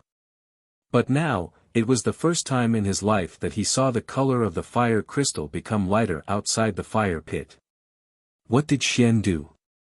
He could release the energy of the fire crystal. No wonder the shaman had such an attitude toward Xiao Xian. Ao suppressed the shock in his heart. After thinking for a while, he stared at the bat leader and stepped back. After taking 2 steps back, he stepped on something. Ao used his toes to push the layer of soft soil above the ground and saw a piece of fire crystal about the same size as the one he had just picked up. The previous one, because of the sudden appearance of the bat leader, had fallen and he did not know where it had fallen. He did not expect to pick up another one now. Ao used his toes to pick up the fire crystal, and the crystal on the ground was lifted up. When he was about to pick up the fire crystal with his hand, Ao suddenly felt a strong evil spirit coming towards him. A black shadow broke through the poisonous miasma and quietly came to him. If it were not for Ao's rich experience and intuition, he would not even know how he died. After the previous fight, Ao did not dare to take it directly. He instantly exerted strength under his feet, and the soft soil was shaken up. Ao used the strength under his feet to dodge the attack, which was like a huge blade. He barely avoided the attack, but before Ao landed on the ground, the sharp wing claws had come from above and almost nailed Ao there in the next moment. Fast. Too fast. Ao's usual spear had been destroyed. At this moment, he could only pull out a stone knife and raise it to block the claw. He knew that this bat leader could easily destroy his long spear and Guei saber. He might not be able to withstand the next blow, but he had to do it even if he couldn't. Ao also knew that the moment his feet touched the ground, the wing claws would be nailed directly on the knife, even over the stone knife and nailed on him. But there was no way to retreat. When the wing claws were nailed down, an arm was raised and blocked between the wing claws and Ao. The wing claws, which were about to be nailed with a fierce attack, suddenly stopped, as if the pause button had been pressed. Ao's feet landed on the ground, but he did not run away. He still maintained the posture of holding the knife, but looked at Xiao Xian in front of him. The bat leader, after pausing for a few seconds, took back its wing claws. As for the piece of fire crystal that Ao had just found, it was swept away by the bat leader's wing before he grabbed it. He did not know where it went. In fact, Xiao Xian was not confident that he could stop the bat leader who suddenly went crazy. But he could not watch it go mad at Ao, so he could only try. It was really useful. The bat leader really cared about the fire crystal very much. There were many fire crystals here, but those dug out showed no sign of being absorbed. There was only one reason for this situation: it could not absorb the energy in the fire crystal. It could perceive where the fire crystal was. The sinkhole was also its masterpiece. That was to say, the fire crystals on the ground were probably dug out by the bat leader. It dug out some fire crystals, but it could not get the energy of the fire crystals. Xiao Xian speculated that it should swallow the fire crystals like eating prey. However, fire crystals were fire crystals after all. Even such a ferocious beast that was moving towards becoming a king beast could not digest them. It would poop out the same way it ate it. The ground in the sinkhole was covered with a layer of rotten things. Among them, there were many substances that looked like mud, but in fact, they were piled up by the bat leader's feces. The piece of fire crystal under Ao's feet was excreted by the bat leader. The soft mud was actually its feces. Ao, who had just escaped, had not yet calmed down. He heard the movement of the grass vines and saw Ta coming down from above. Ao waved his hand, indicating that they should not come over. If the bat leader went mad again, Xiao Xian might not be able to stop it again. Ao had roughly guessed what Xiao Xian was doing. But he could not believe it because of the limited knowledge he had. Even so, he did not want more people to know Xiao Xian's special secret. The shaman must know that Xiao Xian was special, but he had not said it. Naturally, he had his own considerations. 3 hours later, it was getting late. The moonlight outside could not shine to the bottom of the sinkhole. It was almost blocked by the miasma. Crack! A slight sound came from Xiao Xian's hand.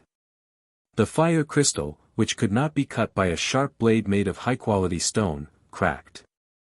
This also meant that the energy within the fire crystal was almost depleted. Xiao Xian turned his wrist and let the fragment in his hand fall to the ground. He told the bat leader in front of him that this one had been absorbed. At the same time, Xiao Xian thought in his heart, "Please don't find another one from the feces. Let me continue." The bat leader used its wings to push the fragments of the fire crystal on the ground, which had become inconspicuous. No one knew what it was thinking. After looking at it for a while, it stretched its wings and flew up. In the blink of an eye, it disappeared in front of Xiao Xian and others.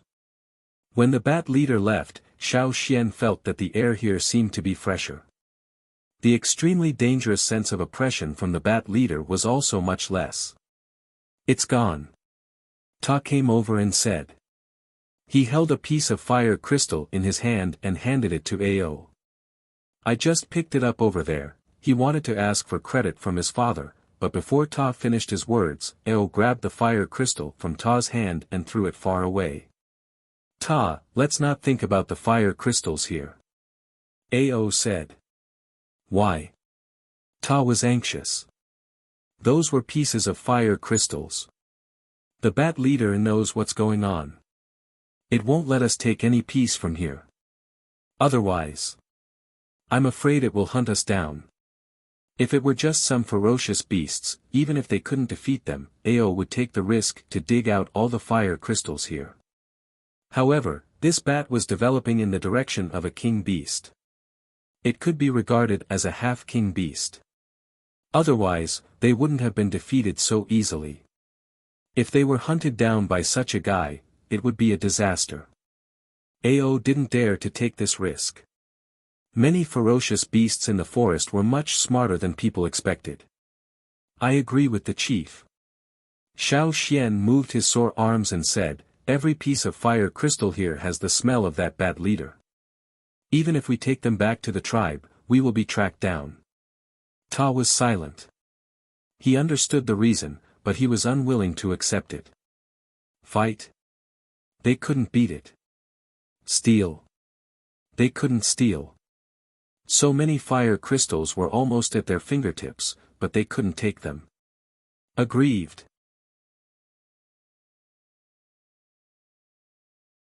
Chapter 220. Whether it was Ta, the team leader of the hunting team, or Ao, the chief of the tribe, they both knew how precious the fire crystals were. That was why they felt so conflicted. Their faces were twisted, and they resisted the temptation of the fire crystals. Ao suppressed all the emotions in his heart and said, let's go up first. Since the chief had spoken, the others had to do it even if they were unwilling.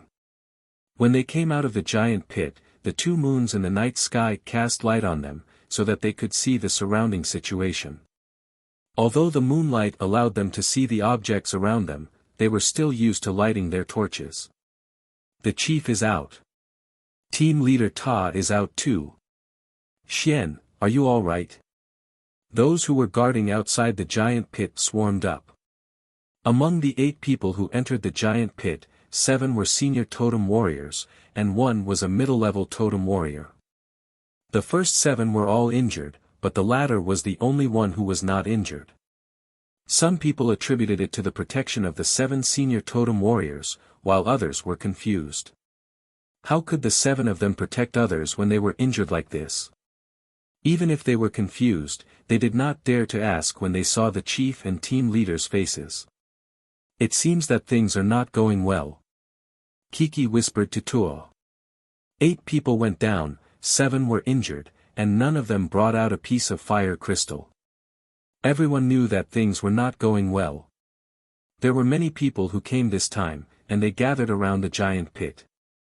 Fortunately, there was poisonous miasma everywhere, so other creatures did not dare to come here. Except for the vampire bats, no other creatures would appear. Therefore, from dusk to now, no dangerous ferocious beasts had come. The most dangerous one was not in the pit now. It's already night. Shall we find a cave to rest? But the mountain is full of poisonous miasma. We have to go down the mountain. Ta was talking when he found that Xiao Xian suddenly stopped and stood there. No one knew what he was thinking. Xian. Xiao Xian raised his head and saw that the people around were looking at him with doubts. He shook his head to show that he was fine, but he just thought of something. What did you think of? Ao asked.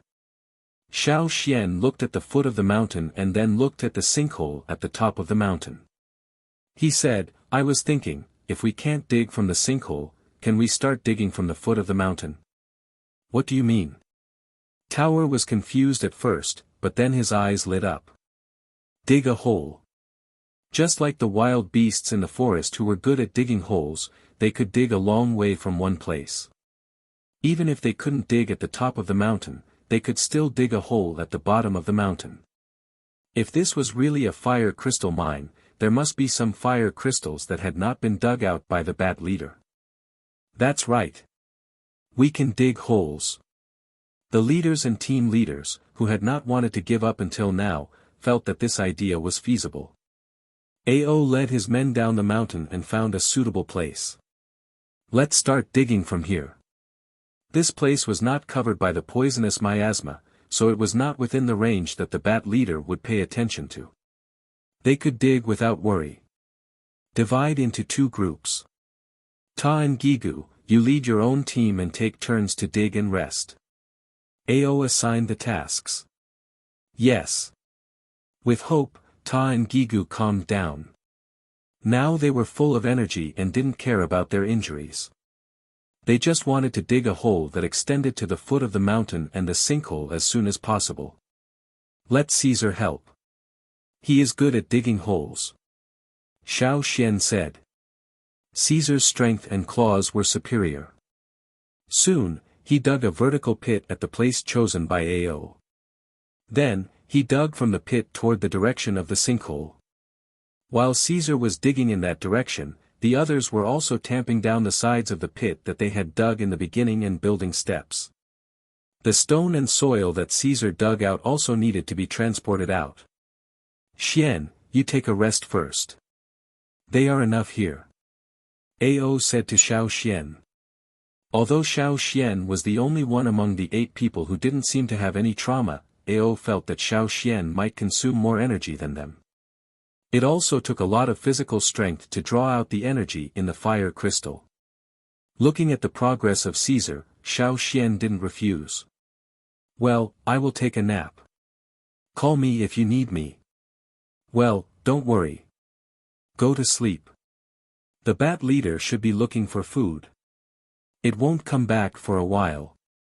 We are not in its territory now, so it should be okay. Ao said. Xiao Xian really felt sleepy. He went to the side, leaned against the wall of the pit and closed his eyes. He planned to rest for a while, but when he opened his eyes again, the sky was already bright. He didn't know if it was because he had consumed too much energy yesterday. This night, Xiao Xian slept very soundly. All the movements around him seemed to be isolated. This sleep also made all the fatigue and muscle pain disappear. He felt very comfortable all over. Yang Guang's light shone into his pupils through the slits of his eyes. Xiao Xian couldn't help but squint.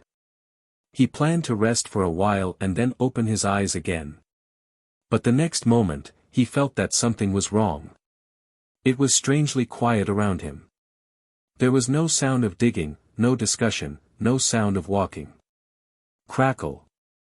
The sound of the firewood burning in the bonfire was very clear in the forest this morning. The surrounding area was filled with the smell of burnt meat. But it was not that there was no one here. Everyone was here, including Caesar and Cha-Cha. No one was missing. Xiao Xian could feel it. But none of them made a sound. But from their breathing, he could hear that their hearts were not calm. They were even extremely nervous. The frequency of their breathing seemed to be deliberate. It was not casual, and they didn't dare to be casual. It was as if they were facing a great enemy. As if they were facing a great enemy. Xiao Xian didn't care whether it was dazzling or not.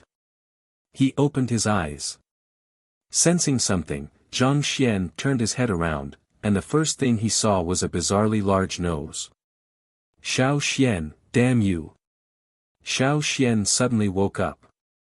The bat leader was silently hanging upside down on the wall of the pit that had just been dug. It hung there steadily as if it was weightless. The bat's head was right next to Xiao Xian. Around them, Cha-Cha, who was standing on the edge of the pit, felt the hair on his neck stand up. Caesar wasn't much better. He bared his teeth and his whole body was tense. He looked like he was going to pounce over in the next moment. The people who were digging the hole, barbecuing the meat, and drinking water all stopped what they were doing. The people who were barbecuing the meat had already thrown away the meat skewers on the wooden sticks. They didn't even care that the meat was burnt. The people who were drinking water had already thrown the kettle aside, letting the clear water flow out of the kettle. Everyone was holding stone picks, knives, axes, and so on in their hands, nervously looking at the creature that had appeared here without any warning. The reason why they hadn't taken any action was that their leader, Ao, had signaled them not to act rashly.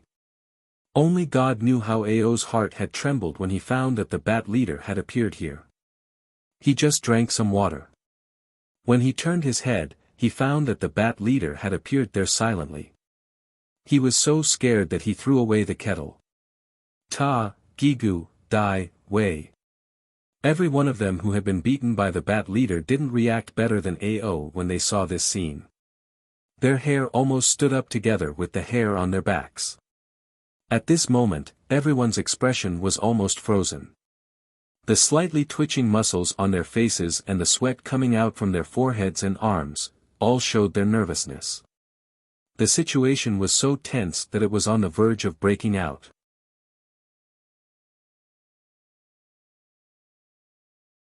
Chapter 221. Xiao Xian stared at the bat leader hanging upside down next to him. After a few seconds of silence, he stood up. With Xiao Xian's movement, the stagnant atmosphere became more tense. The surrounding air seemed to be frozen, making it difficult to breathe. Everyone was worried that the bat leader hanging upside down there would suddenly launch an attack. It was not the ferocious beasts that they had hunted before. On the contrary, in front of it, everyone was prey. After Xiao Xian stood up, the bat leader's head also twisted a little with Xiao Xian's movement. It seemed that it did not notice the tense atmosphere around and was very calm. Suddenly seeing this guy, Xiao Xian was a little surprised.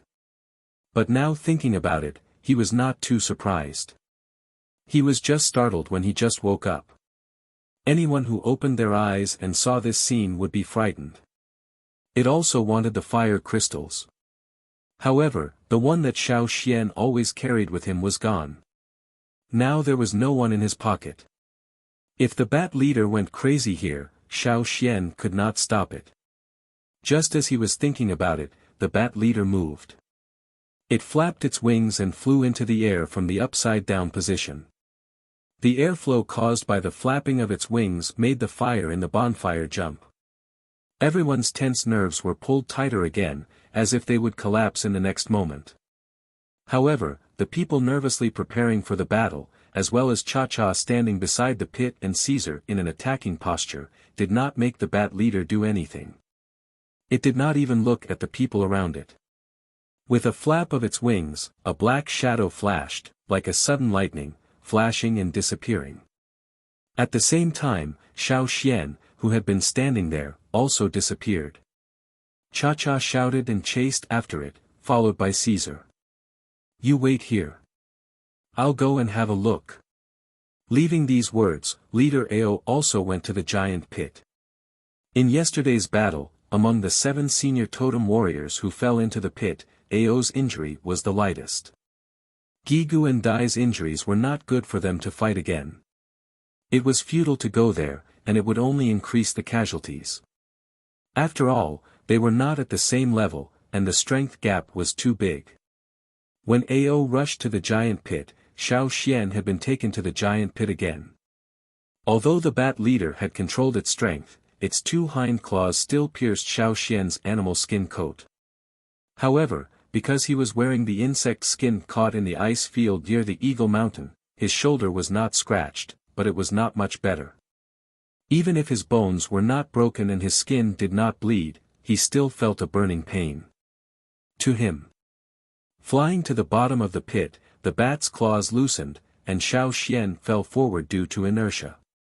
If he had not reacted fast enough and stabilized himself, he would have fallen on the ground covered with humus and bat feces. It seemed that the bat leader knew that Xiao Xian had no fire crystals, so after it caught Xiao Xian, it walked around for a while, and then moved its folded wing claws to dig out a piece of fire crystal from the ground, and threw it to Xiao Xian. The fire crystal was thrown like a bullet. Xiao Xian did not directly catch it with his hands, but turned sideways to avoid it. If he caught it with his bare hands, not to mention whether his palms would be scratched, his wrist bones would probably be broken. In addition to the fire crystal, there were also clouds of humus and bat feces thrown out by the bat leader's claws. Xiao Xian also avoided them. After the fire crystal was shot into the wall of the pit, Xiao Xian went to dig it out. The bat leader seemed to be very angry that Xiao Xian avoided it. Black poisonous miasma was sprayed out from its nostrils and mouth, and the sound of the air flow was sharper than before. Xiao Xian looked at the fire crystal in his hand, which was about the same size as the one he carried with him yesterday. The difference was that this fire crystal had not been consumed at all, while the one he carried with him yesterday had been used a lot, so it could be consumed in half a day. Half a day was definitely not enough for this fire crystal. Even if his efficiency had improved a lot, he could not consume this fire crystal in such a short time. It could not be finished before nightfall. Xiao Xian thought. The voices of Cha-Cha and Caesar came from above the giant pit. They had arrived. This bat leader could break Cha-Cha's neck like a chicken, and Caesar was not much better. Before the bat leader took action, Xiao Xian bent his fingers and put them in his mouth, blowing a whistle that both Caesar and Cha-Cha knew, indicating that they should not come over and that he was fine. Listening to the movements above, and confirming that Caesar and Cha-Cha had not come down, Xiao Xian immediately began to stimulate the power in his body, making the fire crystal burn. In the special vision, Xiao Xian could see that on the fire crystal in his hand, there were traces of red lines. Some of the red lines came to him, and the other went to the bat leader. The bat leader, which was originally more than 10 meters away from Xiao Xian, felt the traces of energy, and came closer. Standing in front of such a semi-king level beast, Xiao Xian felt great pressure. Looking around, at the bottom of the giant pit, there was still some chaos, and all kinds of dirt could be seen everywhere. The only difference was that there was an extra body of a woolly mammoth. This should be the food brought back by the bat leader last night. It was hard to imagine how it transported the mammoth, which was several times larger than itself, here. In his impression, the mammoth's majestic and mighty body was now shriveled. It was casually thrown there, and the protruding bones were very obvious. In comparison, the two large tusks that curved forward in a spiral shape were more attractive. However, the bat leader was not interested in these tusks, bones and so on. All the corpses were just dried up, and the bones and teeth were still there. When Ao arrived at the giant pit, Cha-Cha and Caesar were wandering around the giant pit, and did not go down. He slid to the bottom of the giant pit along the place where he put down the grass vines yesterday, and saw the same situation as yesterday. Knowing that Xiao Xian was not hurt, Ao Xian was relieved. He felt a little helpless. After such a scare early in the morning, he still hadn't recovered from the shock. Xiao Xian also saw Ao at the bottom of the pit, and made a gesture, indicating that he was fine. Since Xiao Xian could perceive Ao's movement, the bat leader could naturally. However, it did not care at all, and did not take Ao seriously. At the moment it was just concentrating on absorbing the energy from the fire crystal. But if Ao took away a piece of fire crystal here, it would not be so calm, and would kill directly. Ao would not take the fire crystal. After making sure that Xiao Xian was okay, he stayed aside and watched, in case of any accident. After a while, Ta also came down, because he saw that Caesar, Cha-Cha and Ao did not go back, so he came to inquire. You go back first, let the others continue, and I will keep an eye here. Ao lowered his voice and said to Ta. He looked at Xiao Xian, then at his own father. Ta nodded and passed Ao a spear. You be careful too. As Xiao Xian expected, from morning until night, the fire crystal in his hand cracked with a ka sound. Seeing the cracked fire crystal, the bat leader did not stay here any longer. It flapped its wings and flew out of the giant pit to look for food. Xiao Xian breathed a long sigh of relief, and quickly left the giant pit with Ao, who was guarding beside him. Xiao Xian was fine, because he had the fire crystal to replenish his physical strength, but Ao could not.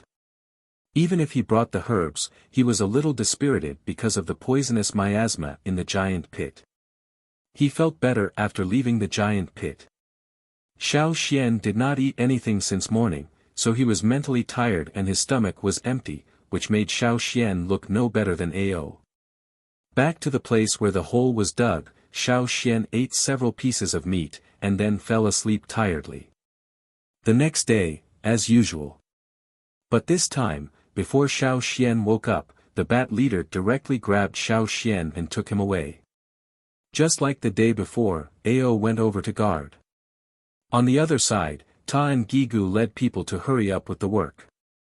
They thought that they should dig the hole as soon as possible and leave after digging out the fire crystals.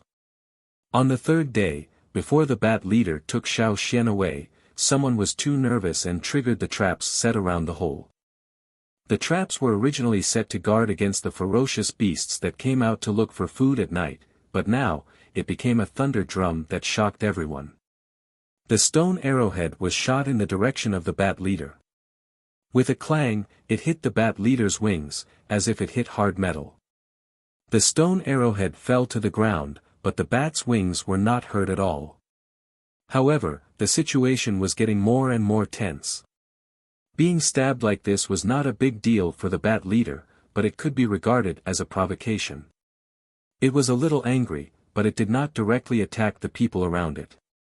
Instead, it screamed towards the hole dug by the people, and the result of 2 days' work collapsed. Ao and the 2 team leaders saw the collapsed hole, and their faces turned green. Ao also went over to look around the collapsed hole. It was not convenient to continue digging here, and they had to find another place. How annoying. However, even if they were so angry that they had internal bleeding, they could do nothing about it. They could not beat it, could not scold it, and could not provoke it. They had to endure whatever they did. After all, the bat leader was strong. Fortunately, the bat leader did not intend to attack them directly. If such a ferocious beast at the half-king level went to the tribe, they would not be able to cry even if they wanted to. Fortunately, there were fire seeds in the tribe. Where there were fire seeds, these ferocious beasts would always be afraid of them. However, after this incident, how could they really get rid of the half-king level bat leader? This was Ao's worry. Let's do this first. Let's get the fire crystals first. I think that although the bat leader needs the fire crystals, it has a limit like the totem warriors. It will not absorb the fire crystals endlessly, but it has not reached that limit yet. Xiao Xian said. That's the only way. Xian, thank you for your hard work. Ao said with guilt. Before he came, he told the shaman that he would protect Xiao Xian, but now. It's okay. Anyway, it didn't hurt me. It just wanted to absorb the fire crystals. Moreover, I think that if we take good care of it, it may be good for us in the future. Xiao Xian said. Ao knew that Xiao Xian was comforting him. He pulled up the corners of his mouth, but he still could not smile. King-level beasts were not like other ferocious beasts. They were arrogant and difficult to get along with. It was impossible for them to be as obedient as the beasts and ferocious beasts raised by the tribe. If they were careless and angered it, the consequences would be unimaginable. For the fire crystals, they had to endure it.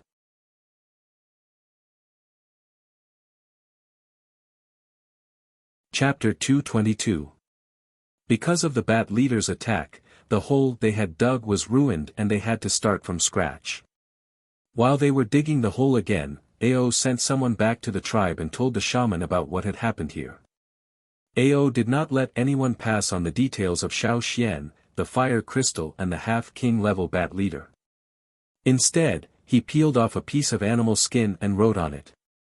He wrote down what had happened here in detail, tied it with a straw rope, and asked the people of the Hui tribe to bring it to the shaman. He needed to ask the shaman about some things before he could make a decision.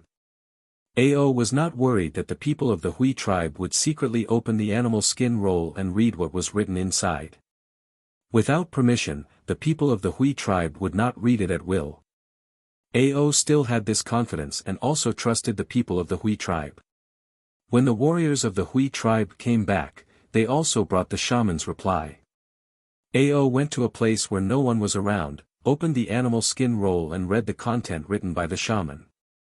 He thought that the shaman would write a lot of things, telling them how to deal with the half-king level bat leader. Unexpectedly, after opening the animal skin roll, Ao only saw one sentence, ask Xian. If he did not know that the shaman had chosen Gui Zhe to take over, Ao would have thought that the successor chosen by the shaman was Xiao Xian. Could it be that the shaman wanted Xian to be the next chief? Ao could not help thinking. No, it should not be. With Ao's understanding of the shaman, he knew that if the shaman wanted to cultivate Xiao Xian to be the chief, it would not be like this. Ao shook his head. Since he could not guess the purpose of the shaman, Ao did not think more. At this time, it was better to focus on the things at hand. Days passed, and the hole they dug again had reached the foot of the mountain. It would take them 2 or 3 more days to reach the bottom of the giant pit. At that time, they would know whether there were fire crystals under the giant pit as Xiao Xian said. During this time, everyone was less afraid of the bat leader because it had not appeared here for several days. Xiao Xian would take the initiative to go to the sinkhole early in the morning and did not need it to come again. 10 days later, Xiao Xian consumed the fire crystals faster and faster. Using his special vision, he could see that the red energy lines coming out of the fire crystals were much denser than before. This also meant that the energy of the fire crystals was coming out faster. Sometimes, Xiao Xian was able to return to the foot of the mountain before sunset and meet up with the others. Caesar was also called over by Xiao Xian to help the others dig the hole. During this time in the sinkhole, Xiao Xian slowly figured out the bottom line of this bat leader. As long as he didn't take away the fire crystals from the crater, it wouldn't get angry. During the time when Xiao Xian was consuming the fire crystals, he also cut off the 2 big tusks of the woolly mammoth and the giant horns of several giant deer, but it ignored him. This day, when the fire crystals were consumed, the bat leader didn't fly away to look for food. Before Xiao Xian left, it flapped its wings and drove Xiao Xian out of the giant pit. Before leaving the giant pit, Xiao Xian saw that more dense black fog was coming out of its mouth and nostrils. In the giant pit, from the bottom, because of the deeper black fog, it gradually became as black as ink. At this time, even if Ao went in with the herbs, he couldn't bear it. The black fog came out from the top of the giant pit and spread from the top of the mountain to the foot of the mountain.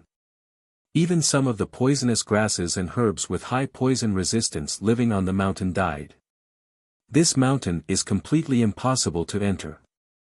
Ao looked at the black spreading mountain and said, "Fortunately, we dug a hole from here." Ta was very emotional. The place where they dug the hole was not surrounded by the black fog. After digging the hole, they didn't need to touch the black fog and poisonous miasma on the surface of the mountain. Even if the poisonous miasma had penetrated into the soil and mountain stones, not much of it reached the hole, so everyone could bear it. "Is it going to transform again?" Gigu asked. "Very likely," Ao said. King Beast, the bat leader, was 1 step closer to becoming a king beast. "Why don't we take this opportunity to?" Ta held the knife in his hand and made a chopping gesture. Ao, Gigu, and Dai raised their heads and looked at Ta as if he was an idiot. The expression on Ta's face froze, and he probably realized how stupid he had just said. Not to mention whether they could bear the black fog and go in. When the leaders of the 5 hunting groups met the bat leader in the bat cave, it hadn't transformed yet, but it could move freely with its shell. Mai and the others couldn't find its trace at all, which showed the gap in strength. Now, the bat leader had been promoted to a higher level, not to mention it. Even if it was not a king beast, it had taken a big step toward becoming one. Slaughter. How difficult it was. If they were not careful, they would be slaughtered. Thinking about it made their necks cold. They were about to return to the old land. Ao didn't want to take this risk, and he didn't dare to take it. The shaman said that they would face more people and more powerful warriors in the future, not ferocious beasts, let alone king beasts. But if we can't kill it, when it wakes up, it will be more powerful. Will it chase us to the tribe? Dai was worried. With the fire seed, it should not. Ao said. Their trust in the fire seed was stronger than anything else. If there were ferocious beasts attacking them, and the people in the tribe couldn't resist, the shaman could drive them away with the help of the fire seed. Dai was still worried, if we go back to the old land, it will be better. But if we don't go back, it will come out to hunt. Won't it pose a threat to the hunting group and slaughter the warriors? No. Xiao Xian said, as long as we don't provoke it, it won't slaughter the hunting warriors. Why? Gigu was a little confused about Xiao Xian's answer. Why was Xiao Xian so sure? Intuition. Xiao Xian said. Xiao Xian had a secret. Gigu and Ta all knew it, and Ao also knew it, but he didn't want to tell them. So, the question ended here. Didn't you see the chief's warning eyes? When they were talking here, there came a voice of ecstasy from the cave. It was Kik's loud voice. Boss! Chief! Kiki rushed out of the cave, and the smile on his face squeezed his eyes. Out! Dug it out! Fire crystal, there is a fire crystal. Really? Let me see. Ao couldn't sit still and bounced up from the ground like a spring. Kiki held a small piece of fire crystal in his hand. It was only the size of the fingernail of the little finger, but it was undoubtedly a fire crystal. There were some mud and stone chips on the fire crystal, which meant it had just been dug out. Ao carefully took the small piece of fire crystal, put it in the palm of his hand, and wiped off the dust on the surface. Under Yang Guang's hand, the fiery red color seemed to burn everything it touched. It wasn't like the humus and bat feces in the giant pit. This one didn't have the smell of bats, so it was regarded as an ownerless object. Whoever dug it out could have it. Good. Good. Good. Ao said, good, 3 times in a row, and laughed out loud. Without the interference of the bat leader, and with the fire crystal dug out, the depression during this time was completely gone. Ao laughed so hard that his chest shook. Excited. Excited. Carefree. Dad, let me see, let me see. It was rare for Ta to call Ao in this way in front of others. Usually, when there were others, he called Ao, chief. Ao wanted to show the fairness of a chief. He couldn't get more advantages just because Ta was his son. But now Ta didn't care. He called Ao out because he wanted to let Ao know that his son was still waiting. Let Ao see it first. However, Ao didn't understand his son's mood. He closed his 5 fingers and held the fire crystal. Is there any more? Ao asked Kiki. There should be more. Kiki scratched his head. He wasn't sure. He just came to report the good news after digging out the fire crystal. Let's go inside and have a look. Ao couldn't wait to walk into the cave with others. Xiao Xian was the last. Before entering the cave, he looked up at the mountain covered with black fog and the ink-like top of the mountain. Xian, come here. Kiki urged in the cave. Coming. Looking back from the mountain, Xiao Xian walked into the cave.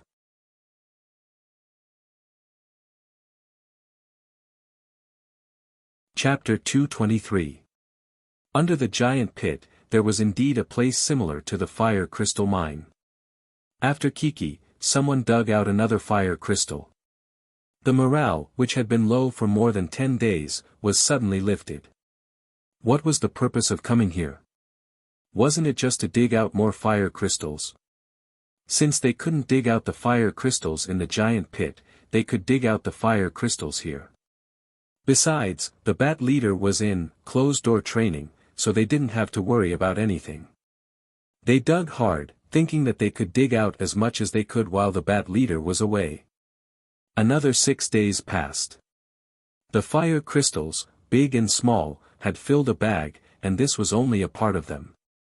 Xiao Xian estimated that there was still about half of them.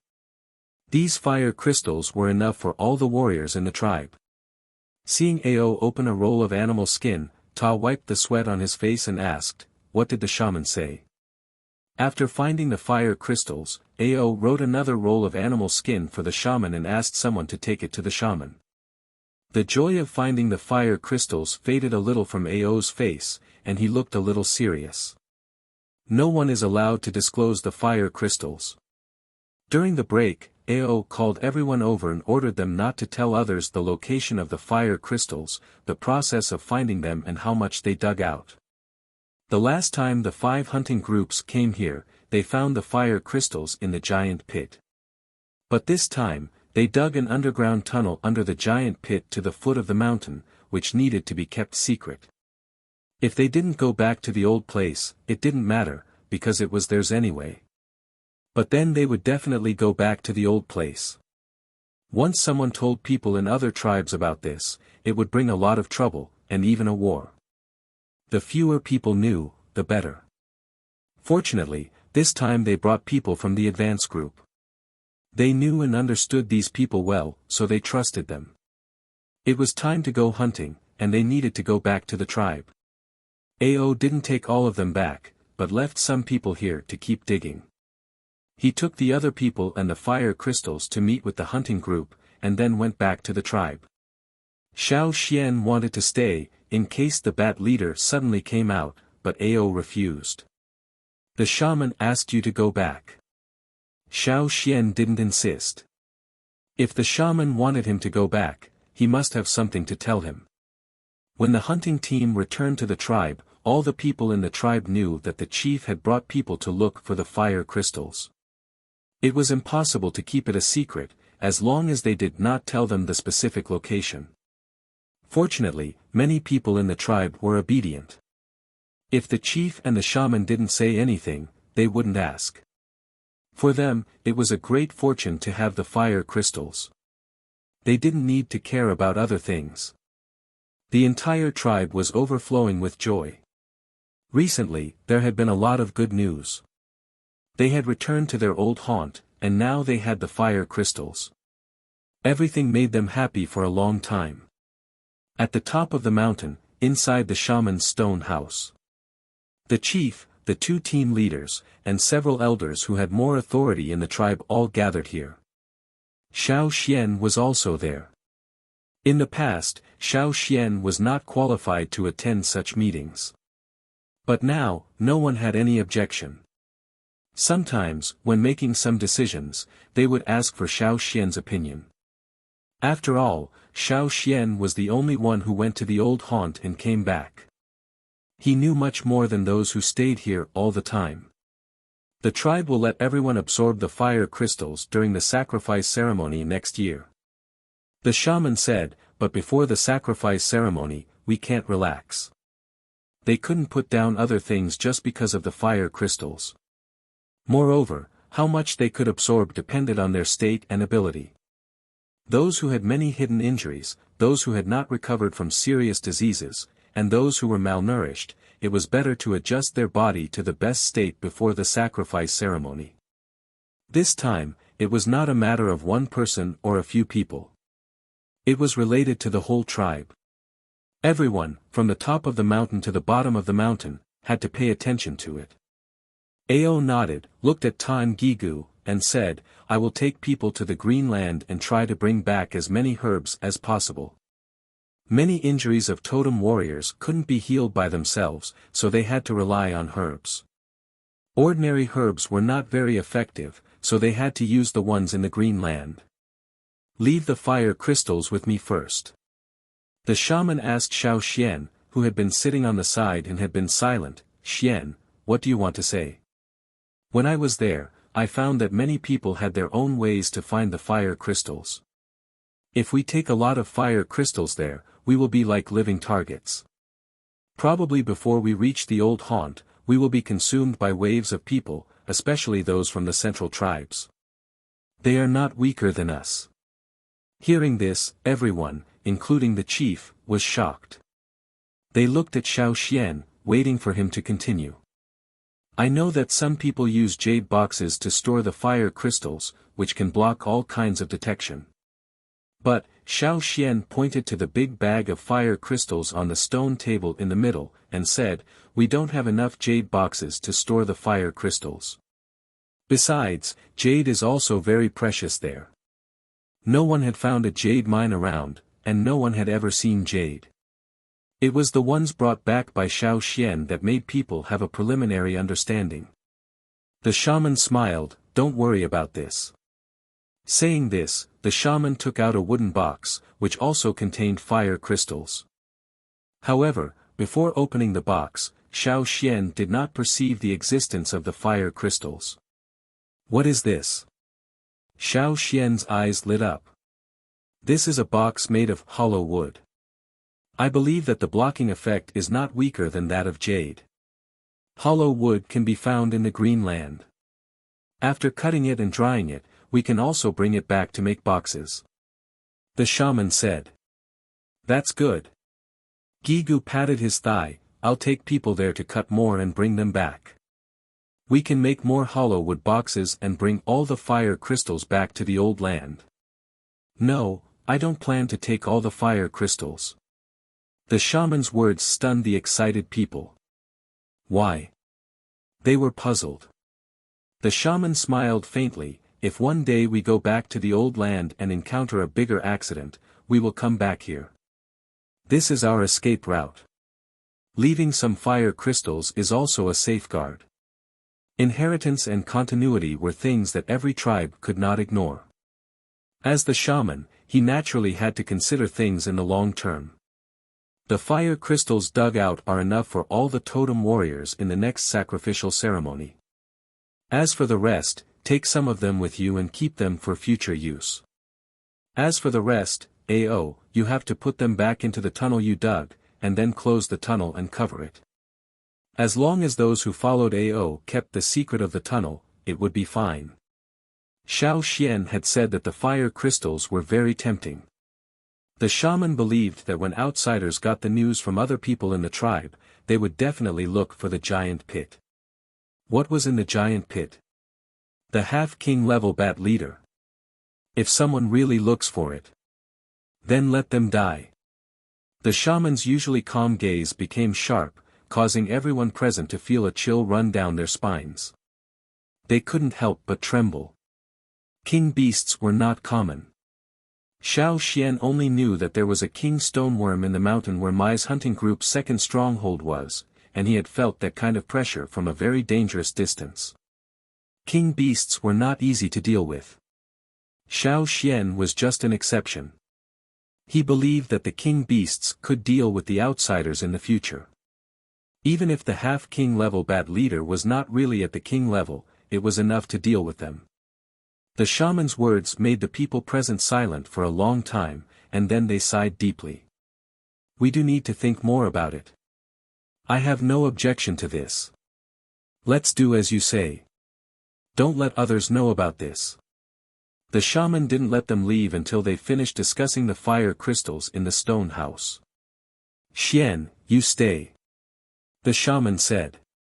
When the others left, the shaman said to Xiao Xian, remember to prepare for the sacrificial dance at the beginning of next year. Xiao Xian's face twitched, and he said, yes. Although the dance was a little weird, he would get used to it. For this dance, he had to hunt some good prey and make new clothes. At that time, it would be inappropriate to wear the old clothes at the sacrificial ceremony. He would be laughed at, and his strength would be regarded as stagnant. The shaman asked Xiao Xian to be one of the members of the sacrificial dance, not only because of Xiao Xian's contribution to the tribe. In the year when Xiao Xian was away, fewer people awakened their totem power at the sacrificial ceremony. In addition, the shaman tried to engrave two beasts, but they both failed. The warriors who raised the beasts thought it was their own problem. They didn't raise the beasts well, so the engraving failed. But the shaman knew that he was the main reason. When he engraved the beasts, he wasn't as good as when he engraved the first batch of beasts. Halfway through the engraving, he felt powerless. One of the beasts didn't even have a totem. The shaman thought that Xiao Xian was also the reason. When Xiao Xian was there, the situation would be much better. Of course, the shaman wouldn't tell Xiao Xian about this. But every time he thought about it, the shaman wished he could go to the fire pit and kowtow to his ancestors, to vent his depression. How could such a talent not be a shaman? Xiao Xian didn't know about the shaman's depression at all. He went to find Ao, and decided to go to the green land with him. Before returning to the old haunt, he wanted to find more herbs. One reason was to prepare for the future. When he returned to the old haunt, there would be many places to use herbs. But when he arrived at the old haunt, he wouldn't be able to adapt completely in a short time. He didn't know the geography of the old haunt, so it would be difficult to find good herbs. And the other reason was because of Old Ku. Old Ku was old. Before the sacrificial ceremony, he wanted to give him more nourishment. The better he was during the sacrificial ceremony, the more fire crystals he could absorb. It would be good for Old Ku in the future. In other tribes, disabled people like Old Ku didn't live well. Xiao Xian only hoped that he could improve as much as possible. Before the winter came, the entrance to the fire crystal cave was blocked, and the surroundings were covered. No one could see that there was a tunnel there. After 2 or 3 years, it would be even more difficult to see. Before the winter, Xiao Xian prepared a lot of food for the children in the cave.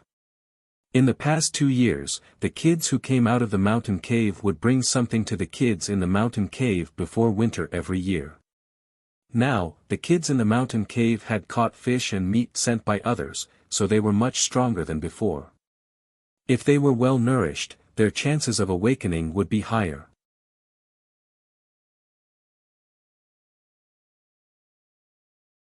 Chapter 224. The winter in the tribe was still filled with endless snowflakes and extremely cold weather. Yan Ji and the others were on the mountain. In such weather, they couldn't survive alone. Fortunately, they were taken care of. The people in the tribe had never looked forward to the end of winter so much.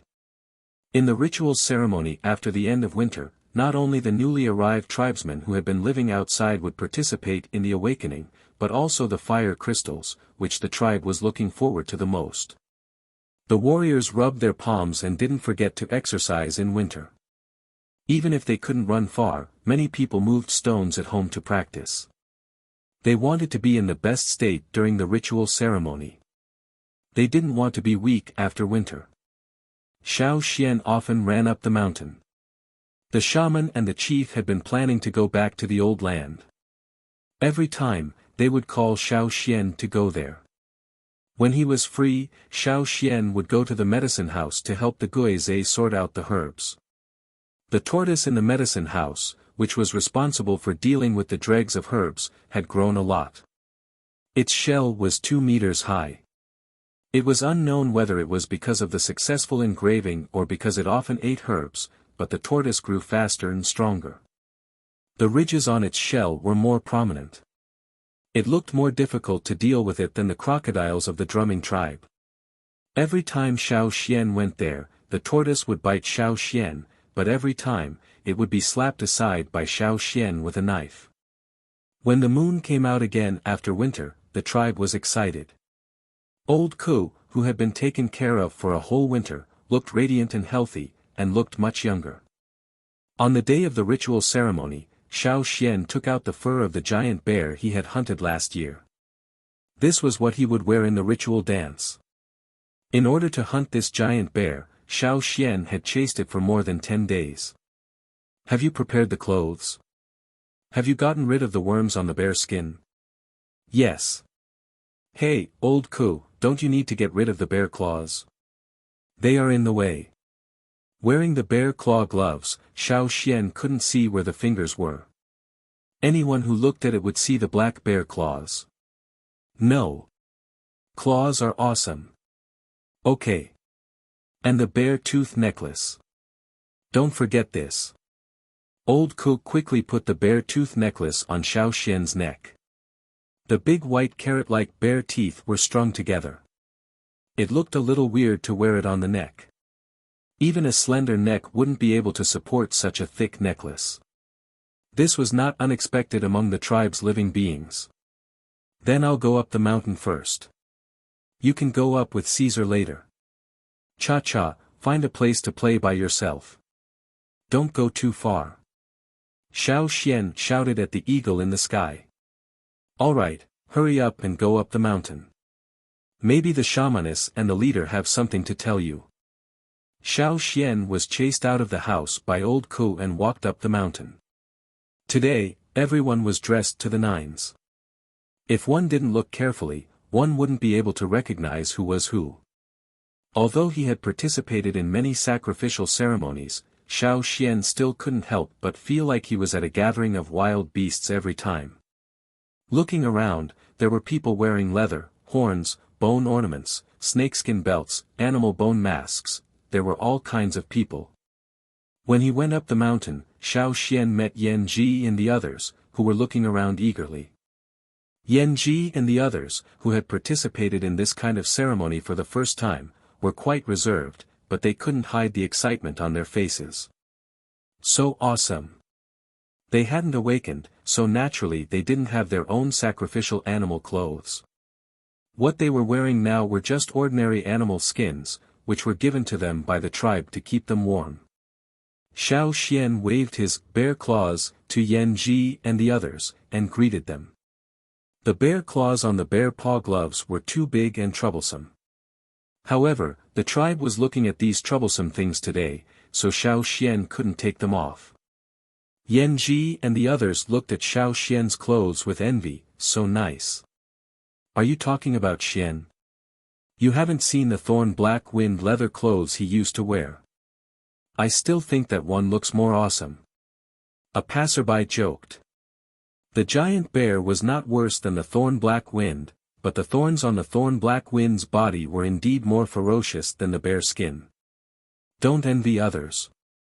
When you awaken, you can go hunting with the hunting team, and then you can have your own sacrificial animal clothes. The man said. Can we also hunt something like Xian's clothes in the future? Jiao Wu clenched his fist. It depends on your strength. After all, there are few people like Xian.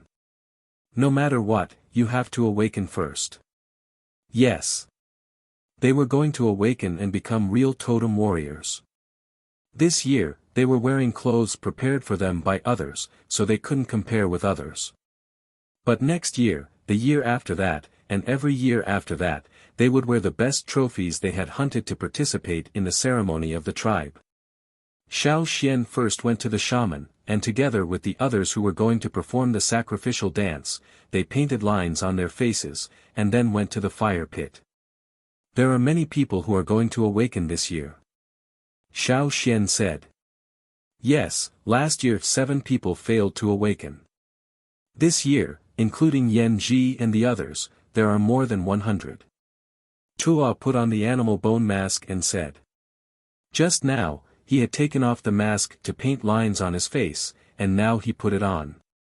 The animal bone mask was made by cutting off the head of a ferocious beast, boiling it, and removing the skin and flesh, leaving only the bones and the teeth in the mouth. Those sharp teeth were also the most important part.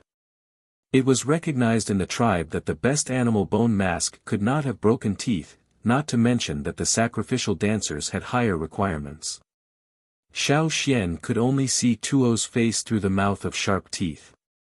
The night gradually fell. The whole mountain and all the people of the tribe had gathered at the top of the mountain. After the chief finished speaking, the shaman walked to the fire pit. The shaman chanted the incantation. In the fire pit, the fire seed that was originally like a small flame suddenly rolled up and filled the entire fire pit with a boom. This situation was much more intense than before. Not to mention the other people around, even the shaman was stunned and stopped for a moment. The music sounded, and the sacrificial dancers started to work. Xiao Xian, who was wearing a thick bearskin, jumped up and danced with the well-dressed people around him, baring their teeth and brandishing their claws. While dancing, Xiao Xian once again entered the mysterious state that seemed to be separated from reality. He seemed to see the barbaric and exaggerated people around the fire pit, waving their hands and feet, dancing around the fire pit. Around them, further away, there were tall stone houses. The flame in the fire pit doubled again, and the two-horned totem in the flame seemed to rush out. The whole mountain top was covered with a layer of fiery light. The flames that flew out of the fire pit were denser than any other time before. At the same time, in another place far away from the Yanjiao tribe, in the old land of the Yanjiao tribe, where the fire pit used to be, the fire vein appeared again. First, there was a shining light spot in the center, and then, from this light spot, there were 6 fiery veins, extending in 6 directions. The birds nesting in the surrounding trees, who had just fallen asleep, were awakened. Flocks of birds flew out of their nests, screaming cha-cha, and flew away in the direction away from the fire pit. A nocturnal ferocious beast, who had just stepped into this area, growled and turned around to leave quickly. On the ground, where the fire veins spread, the bloodthirsty vines that had captured countless creatures struggled weakly and quickly withered. Following the departure of the flying birds and insects, this place was completely silent. There was no music, no dancers, and no one. Under the dark night sky, only the fire veins on the ground lit up the ruins.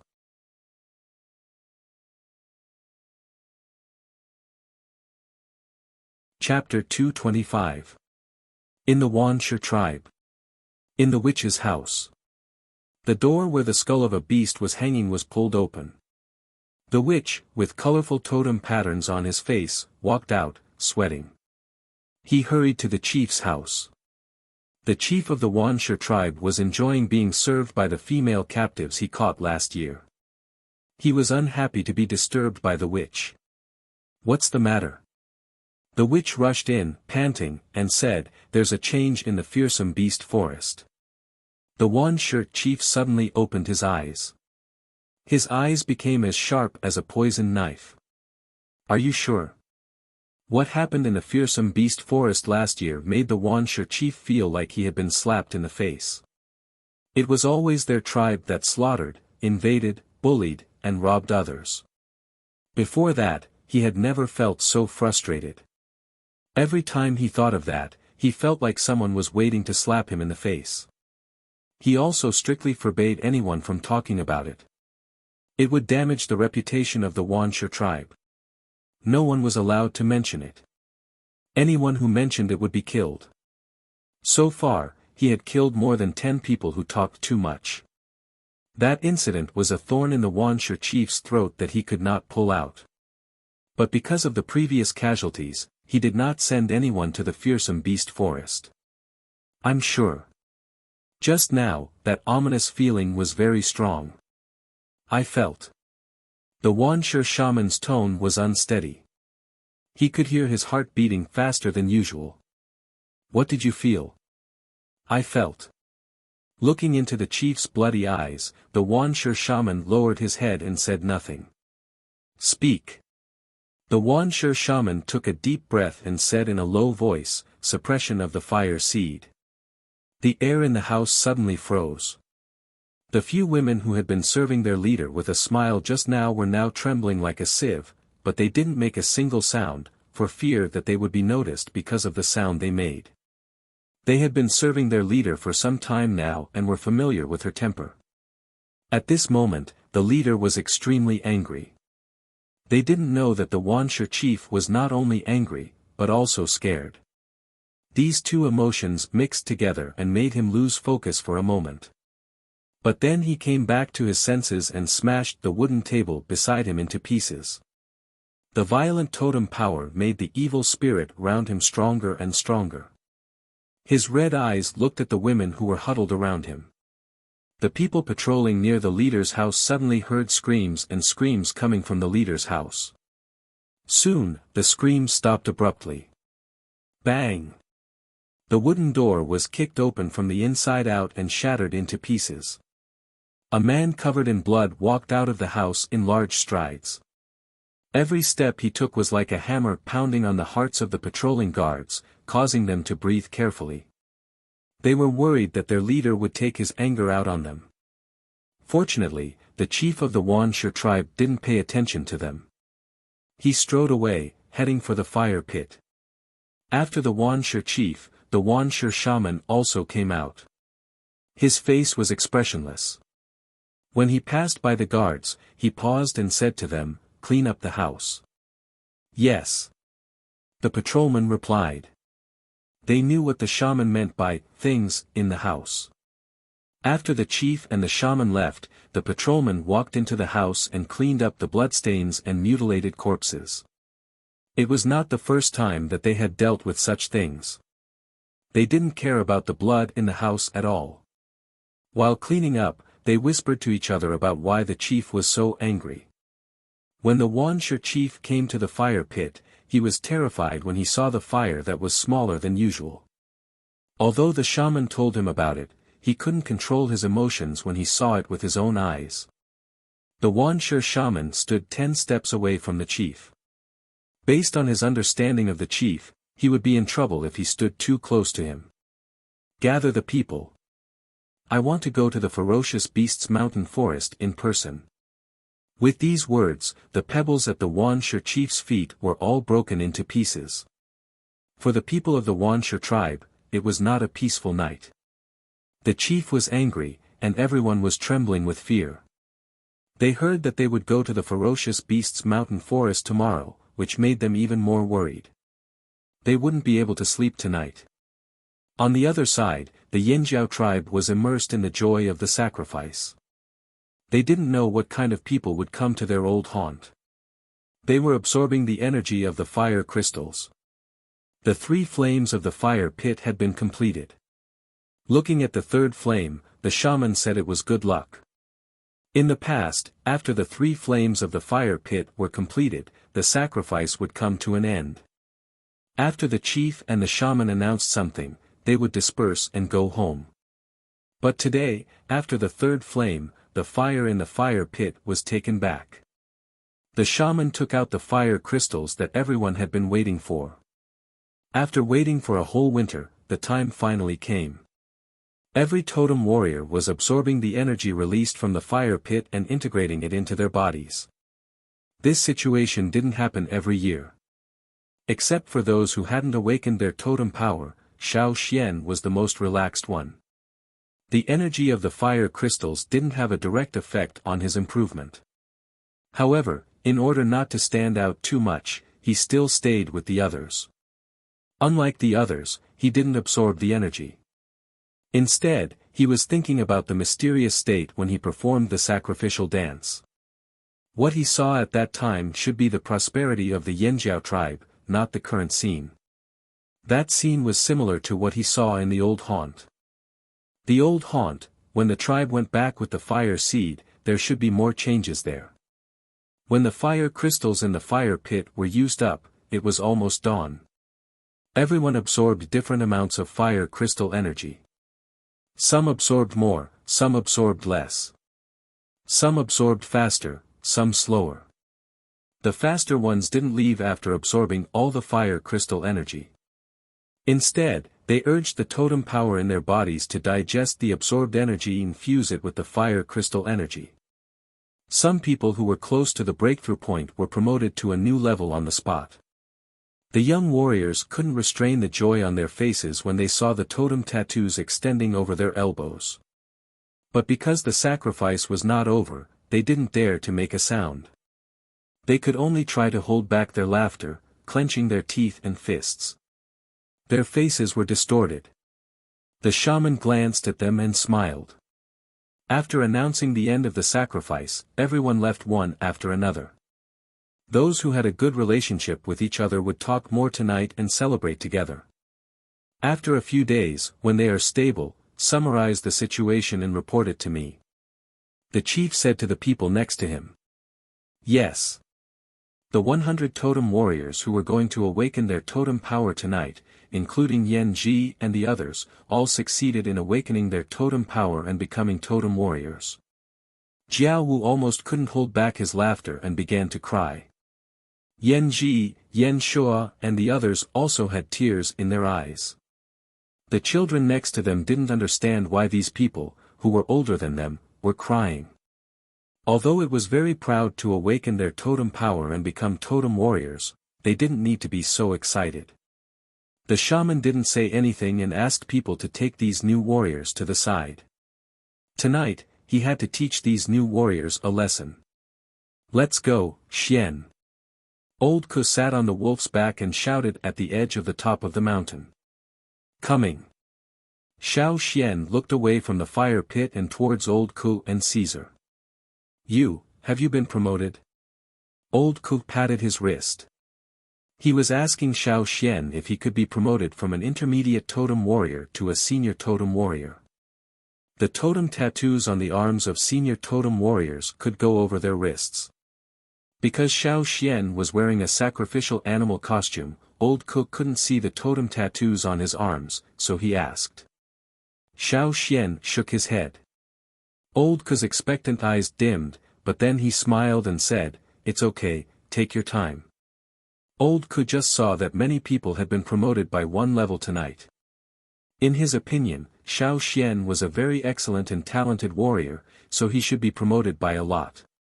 But when he saw Xiao Xian shake his head, he was worried that Xiao Xian would think too much and be too depressed, so he put aside his disappointment and comforted Xiao Xian. Xiao Xian smiled and didn't say anything. When they went down the mountain, Xiao Xian was stopped by Lang Jie and the others. Many people in the hunting group had been promoted by a lot, and Mai had directly become a senior totem warrior. Everyone was happy. As the leader of the hunting group, Mai waved his hand and called all the warriors in the hunting group together to celebrate. And Xiao Xian, who was the biggest contributor, naturally couldn't be left out. "You go." Old Ku smiled and his eyes narrowed. He patted Xiao Xian's shoulder, and then patted Caesar's head. "Let's go back first." After a winter's rest and recuperation, plus the fire seed energy and fire crystal energy he absorbed during the ritual ceremony, Old Ku now felt that he had returned to the time when he was young. He was full of strength, and the improvement of his body was very obvious. Although he had lost a leg, he could walk down the mountain easily with a crutch. However, Old Ku didn't walk. He rode on a wolf, and under the disdainful eyes of Gu and other old acquaintances, he slowly went down the mountain while humming the hunting song. Before the first hunting this year, the shaman and the chief got the statistics, and the result made them very happy. Originally, there were only more than 10 senior totem warriors, and 2 of them were old warriors. Compared with the young and middle-aged warriors, their fighting strength was naturally inferior. But this time, there were 20 more young and middle-aged senior totem warriors. According to the report, although many people didn't succeed in the breakthrough, they were close to the turning point. It was believed that they were not far away from the breakthrough. Good. Very good. In order to go back to the old land, the shaman and the chief naturally hoped that there would be more powerful warriors in the tribe. After all, when they went there, they would have to face more challenges, from people and ferocious beasts. Only with more powerful strength could they go back and stand firm. "How's the ship building?" the chief asked the warrior next to him. "Still trying." The warrior reported the progress of the ship building to the chief and the shaman. "It's too slow," Ao said. Because they were looking forward to going back to the old land, naturally they were not satisfied with the current progress. "It's not urgent," the shaman said. However, even though he said that, his next sentence was to discuss with the leader whether or not they should dig a large pool near the training ground, the kind that didn't have wood-eating insects. It would be good for the shipbuilders to test the ships that they built. After all, it was related to the fate of the entire tribe. Digging a big pool was not a small project. Choosing a place, digging a hole, drawing water, and other processes were not easy. However, Ao agreed without hesitation.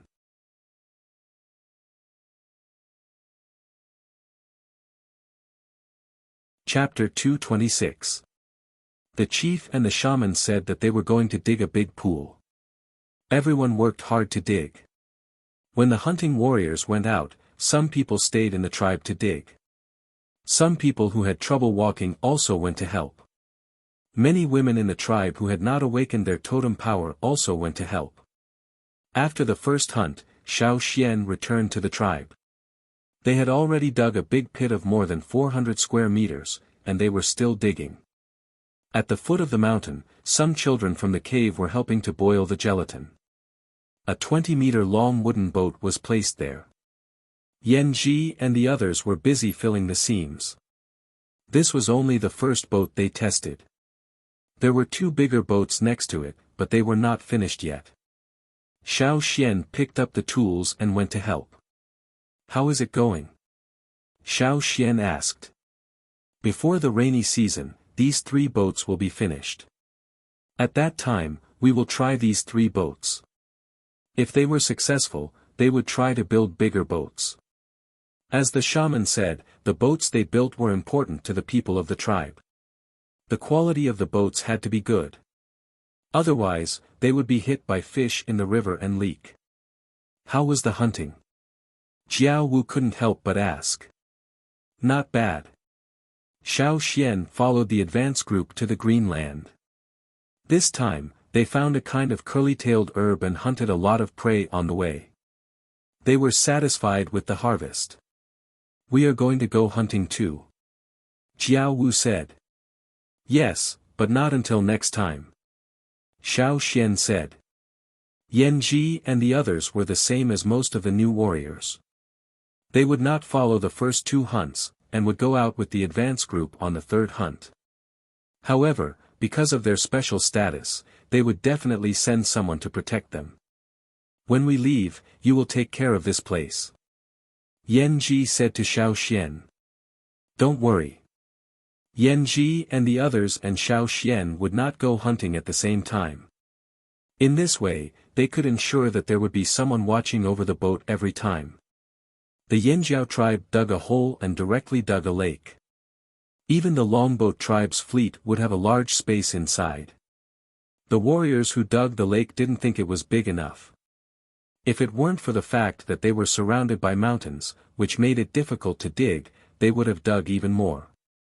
During the rainy season, water would be stored here. When the rainy season was over and there were no wood-eating insects in the river, the water would be brought here. From the lake to the river, a waterway nearly 10 meters wide was dug. This made it easier for the boats in the lake to travel directly to the river. Under Xiao Xian's suggestion and guidance, a sluice gate was built near the mouth of the river. The sluice gate would be closed except for the period after the end of the rainy season. The lake and waterway have been dug. We're just waiting for the rainy season to come. During the rainy season, the lake would be filled with water from the river. Unfortunately, we can't go back this year. Lang Jie looked at the dug lake and waterway and said, if it weren't for the insects in the river, we wouldn't have to spend so much effort to dig the lake. We could just put the boat in the river and try it. There's no other way. Let's wait until next year. It should be possible next year. While the people of the Yanjiao tribe were busy, on the other side of the river, in the old place of the Yanjiao tribe, in the ferocious beasts mountain forest, the chief of the Wuxia tribe led a large number of people there. This time, he brought nearly 1/3 of all the warriors of the tribe. Because of various ferocious beasts and dangerous plants in the mountain forest, many of them died. But in the end, they found the old place of the Yanjiao tribe. Scraping the moss and vines on the stone with a knife, the chief of the Wuxia tribe, Bian, with blood stains on his body, looked at the words carved on the stone and read softly, Yanjiao. Then he snorted and said disdainfully to the shaman who came over, is this your concern? This tribe that has long been extinct? The Wuxia shaman didn't speak. Bian's smiling face became ferocious. He punched the big stone with the words carved on it. Bang! A fist-sized hole appeared on the hard stone. The stone, which had been firmly standing on the ground, was knocked down by this force and rolled away. He didn't look at the stone that had rolled away and continued to lead the group forward. Not long after, they arrived at the ruins. From a long time ago, the Wuxia tribe knew that there used to be a tribe here. But that tribe disappeared, leaving only ruins. Later, the chiefs who took over didn't care about the ruins in the mountain forest anymore. Because the mountain forest was expanding day by day, the ruins became more and more dangerous, so they rarely went inside. The ruins recorded the historical events of the great changes in the world. The tribe that used to live here was no longer as glorious as before. No one stayed, and they were regarded as extinct by everyone. Although it was already the season of lush vegetation and the surrounding forest was full of vitality, everyone who stood in front of the ruins could feel a sense of desolation. It was as if an old man had lifted up his cover and revealed his body that was riddled with scars. Glory and shame were things that happened thousands of years ago.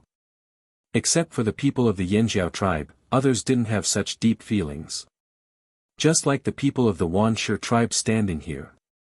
Except for a little inexplicable emotion when they saw the ruins for the first time, they only thought about whether there were any precious things left here. Bien, the chief of the Wuxia tribe, looked at the obvious 6 marks on the ground and narrowed his eyes dangerously. Are these, the marks of sacrifice? Bien pointed at the 6 lines that seemed to have been burned and asked the shaman. Although he didn't know much about this kind of sacrifice, he could see that these were the marks of another tribe's sacrifice ceremony. Every tribe had its own style of sacrifice. It should be, said the shaman.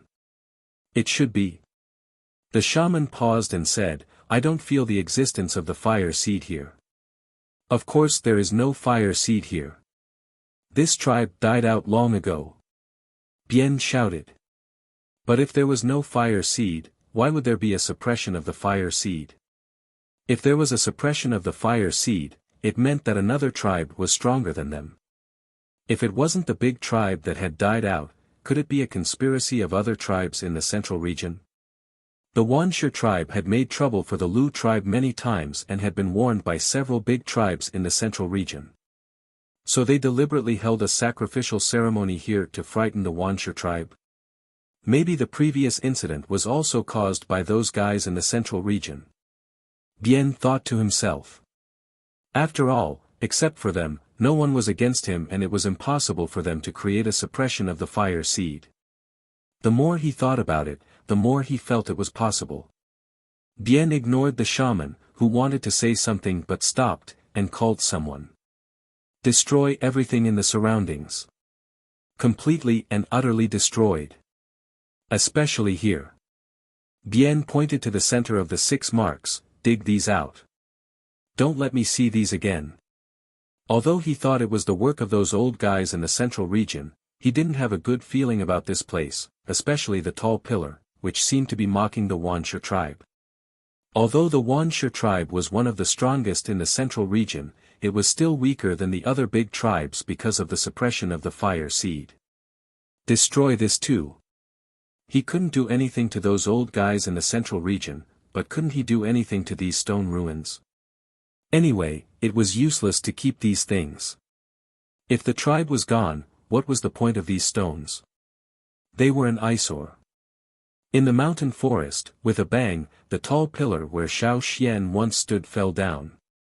Not only that, but Feng Wu was still not satisfied with the fallen stone pillar. He ordered his men to break the stone pillar into pieces and chisel many holes into the broken pillar. The paintings carved on the stone pillar were also destroyed until they were even more blurred. Not a single complete pattern could be seen. The surrounding ruins were even more ruined. Some half-collapsed stone houses all fell down. Large stone slabs were knocked into small pieces and the small pieces were thrown away in all directions. The better stones were dug out and taken away. The place where the fire pit used to be had been dug into pits of various sizes. It was completely different from what Xiao Xian saw when he first came here. The trees were cut down and the grass was dug up. The whole place was almost peeled off and changed. Looking at the final result, Bien was very satisfied. Then he laughed and set a fire in the forest. Burn those eyesores. Perhaps, if they were burned, no one would come here to make trouble again. It would be better to burn the forest here, but it was impossible. There were many pools nearby and ferocious beasts. Some ferocious beasts also knew how to put out fire. It was a pity. However, it was better not to burn them all. Otherwise, all the ferocious beasts here would be forced out, and the Wuxia tribe would be the first to suffer. Even if they couldn't burn them all, it would make Bien feel better. He liked to destroy. The feeling of destroying with his own hands was very pleasant. Let's go. Looking at the burning fire and smoke, Bien turned his head and shouted. In this season, in this place, the fire didn't spread fast. Many trees around were not easy to burn. There was no wind today, which gave them enough time to leave. Although many people were killed in the forest this time, Bien felt that it was worthwhile to come here. He got rid of one of his worries. Let's see what those old guys will do, Bien said. Although he admitted that those old strongmen were stronger than the Wuxia tribe, he wasn't afraid. They couldn't be much stronger, right? Those people of those tribes couldn't come here to fight with the Wuxia tribe, right? Bien left with his people. But before they went far, drops of rain began to fall from the sky. The rain was getting heavier and heavier. The fire, which was set well and not easy to burn before, was gradually extinguished. The rising smoke was also extinguished. Bah, it's raining, Bien said discontentedly. Today's weather was really gloomy. He knew there would be rain, but he didn't expect it to rain as soon as he set the fire. However, Bien didn't intend to go back. Let it be. Anyway, he had done what he should do. Different from Bien's good mood, the shaman's mood was more complicated. Because the uneasiness in his heart rose again, and it was stronger than before. He hoped that he was oversensitive.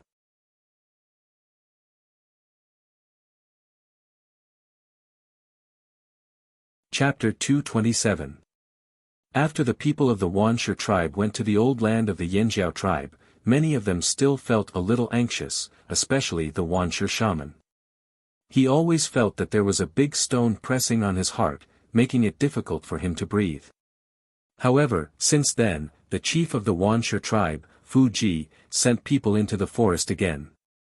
Except for the wild beasts, ferocious beasts and some dangerous plants, there was no other abnormality. As a result, the people of the Wuxia tribe, who had been frightened by the annihilation of the Yanjiao tribe, had almost dissipated. Now the people of the Wuxia tribe felt that he had stabbed someone he didn't like. They had been worried about the other party's resistance and revenge, but they found that he was fine. Then they would stab him again. Oh, he was fine. So they started to tremble. They became bolder and became more and more fearless. Fuji finally spat out the thorn in his heart. At this time, he was more sure that the annihilation of the Yanjiao tribe and the suppression of the fire seed were all tricks played by the old guys of those tribes. But that was all. Yulan revealed a smug smile. Anyway, those people couldn't do anything to him. One of the ancestors of the Wuxia tribe once said that the central tribes would not easily start a war with the larger tribes. And this was also the reason why the successive chiefs of the Wuxia tribe didn't hide their ambitions and wantonly waved their claws. Fuji was the same. However, the Wuxia shaman was still worried. As the days went by, the big stone in his heart didn't disappear, but became heavier and heavier. Fuji didn't hide his claws, but the Wuxia shaman was afraid that one day, when the Wuxia tribe unscrupulously stretched out his claws, his arms and legs would be chopped off. No matter what the people of the Wuxia tribe were doing, on the other side of the river, the Yanjiao tribe was busy with shipbuilding and training. Since the artificial lake was filled with river water in the rainy season, shipbuilding and training had been accelerated. Except for Xiao Xian and Yan Ji, no one in the Yanjiao tribe had ever ridden a boat since they were born. They needed corresponding training. When the sails didn't work, they needed manpower to paddle and command. They also needed to adapt to the life on the boat. The hunting warriors' time outside had been reduced by half, and the number of hunting routes had also been reduced. Now, for the Yanjiao tribe, they only needed to ensure the basic amount of food. They didn't care too much about quality. Some wild beasts and ferocious beasts that they didn't care about before were now included in the hunting range. They weren't the only ones in the tribe who needed food. The shaman said that now the Yanjiao tribe was a whole, and no one could give up. A year passed. In the artificial lake of the Yanjiao tribe, there were already more than 20 boats. Each boat was more than 30 meters long. Except for the first 3 boats, which had only one deck, the others had 2 to 3 decks. After more than a year of continuous trial and error, the boats now were much better than before. Now, Yan Ji and the others were building a big boat, which was bigger than the other 20 boats. There were 3 big boats in total, and the wood used was excellent. The hunting teams had carefully selected the wood from various hunting grounds. Because in these 3 big boats, there would be the chief and the shaman, as well as the top people in the tribe. Can we set off this year? Lang Jie, who had just finished his training on the boat, came over and asked Xiao Xian. It depends on the progress of shipbuilding and the speed of adaptation. Xiao Xian said. During this year, almost every day, everyone was preparing for the departure. Xiao Xian was called to the top of the mountain to discuss matters. When he was free, Xiao Xian also used his free time to draw a wu roll for the shaman. He drew the key points of what he had seen and heard on the other side of the river on the wu roll, so that the shaman could have a clearer understanding. Orders were passed down from the top of the mountain, and the tribe was changing rapidly. From the time Xiao Xian decided to leave the tribe until now, only 3 years had passed, but the information that everyone had access to was more than the sum of all the information they had received before.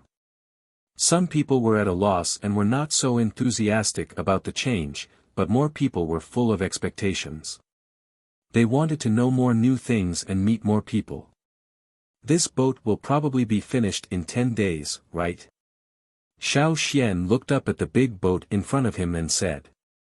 10 days, there are about 20 or 30 days left in the rainy season. It's not too late. Several people next to him rubbed their hands. If the boat was finished before the rainy season, they would have a rainy season to prepare. Then when the rainy season was over, the tribe would set off. Let's see how the boat is built. If it's okay. Xiao Xian did not finish his words, but everyone knew what he meant. If the big boat was built, they could set off. On the top of the mountain, in one of the rooms of the shaman's stone house. Big boxes and boxes were tidied up and placed there. In addition to the special stone materials, some of the stone boxes and boxes were replaced with wooden ones to reduce the weight. Although the shaman looked quite calm outside, in fact, he had already started to pack things up before the people in the tribe knew. He was more anxious than the others. For so many years, many shamans had failed to complete this task. But now, there was finally hope for him. Seeing Chief Ao come in, the shaman asked, "How is it?" Xian said that the boat will be finished in 10 days. Ao looked at the shaman and did not see anything from his old face. After a pause, he said, "If the boat is finished, we can leave this year." "Yes, we can leave this year." The shaman sighed. If they couldn't leave this year, they would have to wait for another year. The rainy season started early this year, but it may last a little longer. This is a rare opportunity. The shaman said. He could not accurately predict the future weather like Yang Sui of the Rain tribe, but he could give a general range. The rainy season started early and ended early. That was to say, from the end of the rainy season to the coincidence of the 2 moons, it would take a long time. It was indeed a good opportunity. If they couldn't seize it, they didn't know what would happen next year or the year after. Step up the training and restrain everyone. If anyone makes trouble. The shaman's calm face became serious. Ao nodded, "I have already told Ta and Gigu. Even if the ferocious beasts are successfully engraved, if they can't control them well, don't blame me for being ruthless. Nothing could be compared with the tribe, even if the ferocious beasts were successfully tamed and engraved." 10 days later, the 3 big boats were on the artificial lake for trial. "How is it?" Aoedi had already come over. Staring at the 3 boats on the lake, he asked Xiao Xian and Yan Ji on the boat. "There is no problem for the time being. Let's try for a while." Yan Ji said. Ao still looked serious and looked at Xiao Xian. Seeing Xiao Xian nod slightly, Ao clenched his fists and strode away. The more he walked, the faster he walked. When he went up the mountain, he could only see a shadow. Now that everything was ready, he needed to discuss with the shaman about the departure of the tribe after the rainy season this year. The old place, I really want to see what it looks like. Ao thought.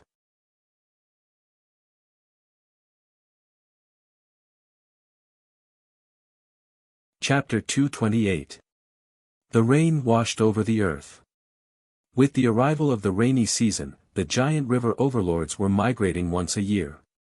In the river, in places that couldn't be seen, there were many aquatic creatures that were doing the same thing as the overlords of the river. Compared to the bustling river, the Yanjiao tribe was much quieter.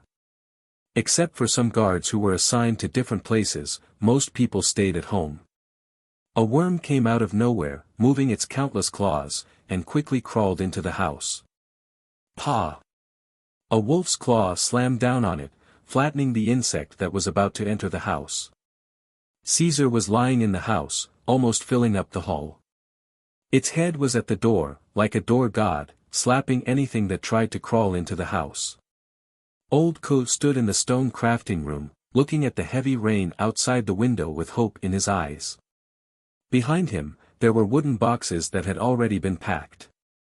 In the corner of the house, there were some old stone boxes of different sizes, but they couldn't be taken away. Almost there, in the tribe, there were many people like Old Ko, who had already packed their things. Because of the limited space, there was a limit to what they could bring. If they wanted to bring more, they had to report it and get permission. Otherwise, they would just throw it away. If someone really didn't want to leave their things at home, they could just stay here with those things. At the top of the mountain, Xiao Xian saw the shaman standing by the fire pit, chanting something. During this period, the shaman would come here every day. The shaman said it was a ceremony, a farewell ceremony. When the rainy season ended, the tribe would leave this place where they had lived for nearly 1,000 years. Naturally, they would take the fire with them. The fire in the fire pit, whether it was raining, snowing, or windy, the fire was still the same, unaffected. After today's ceremony, the shaman turned around and left the fire pit, walking towards Xiao Xian. Xian, what do you think will happen when Yanjiao returns to the old land? The shaman asked. Xiao Xian thought for a while and said, it won't be peaceful anymore. Yes, it's no longer peaceful. Shaman looked at the misty river in the distance. Although his tone was emotional, the determination in his eyes never wavered. Ao didn't say anything. His face was filled with joy, and his clenched fists showed that he was still excited. He was the chief. In the future, even after he passed away, the descendants of the Yanjiao tribe would still remember him. This was an important turning point in the history of the tribe. Their names would be recorded in the animal skin rolls that would be passed down to future generations. This was a supreme honor. After standing at the top of the mountain for a while, the shaman, Xiao Xian and Ao returned to the stone house. In the house, the two team leaders and several other old men had already arrived. Alright, let's confirm our return plan again today. Ao spread out a piece of animal skin and said. Every 2 days, this group of people would gather here. If they didn't come for a discussion, they would feel uncomfortable all over. As an important member, Xiao Xian was often called up. After all, he was the only one with sailing experience. When the rainy season finally ended, the people who had been silent for the entire rainy season became excited. It was time to leave.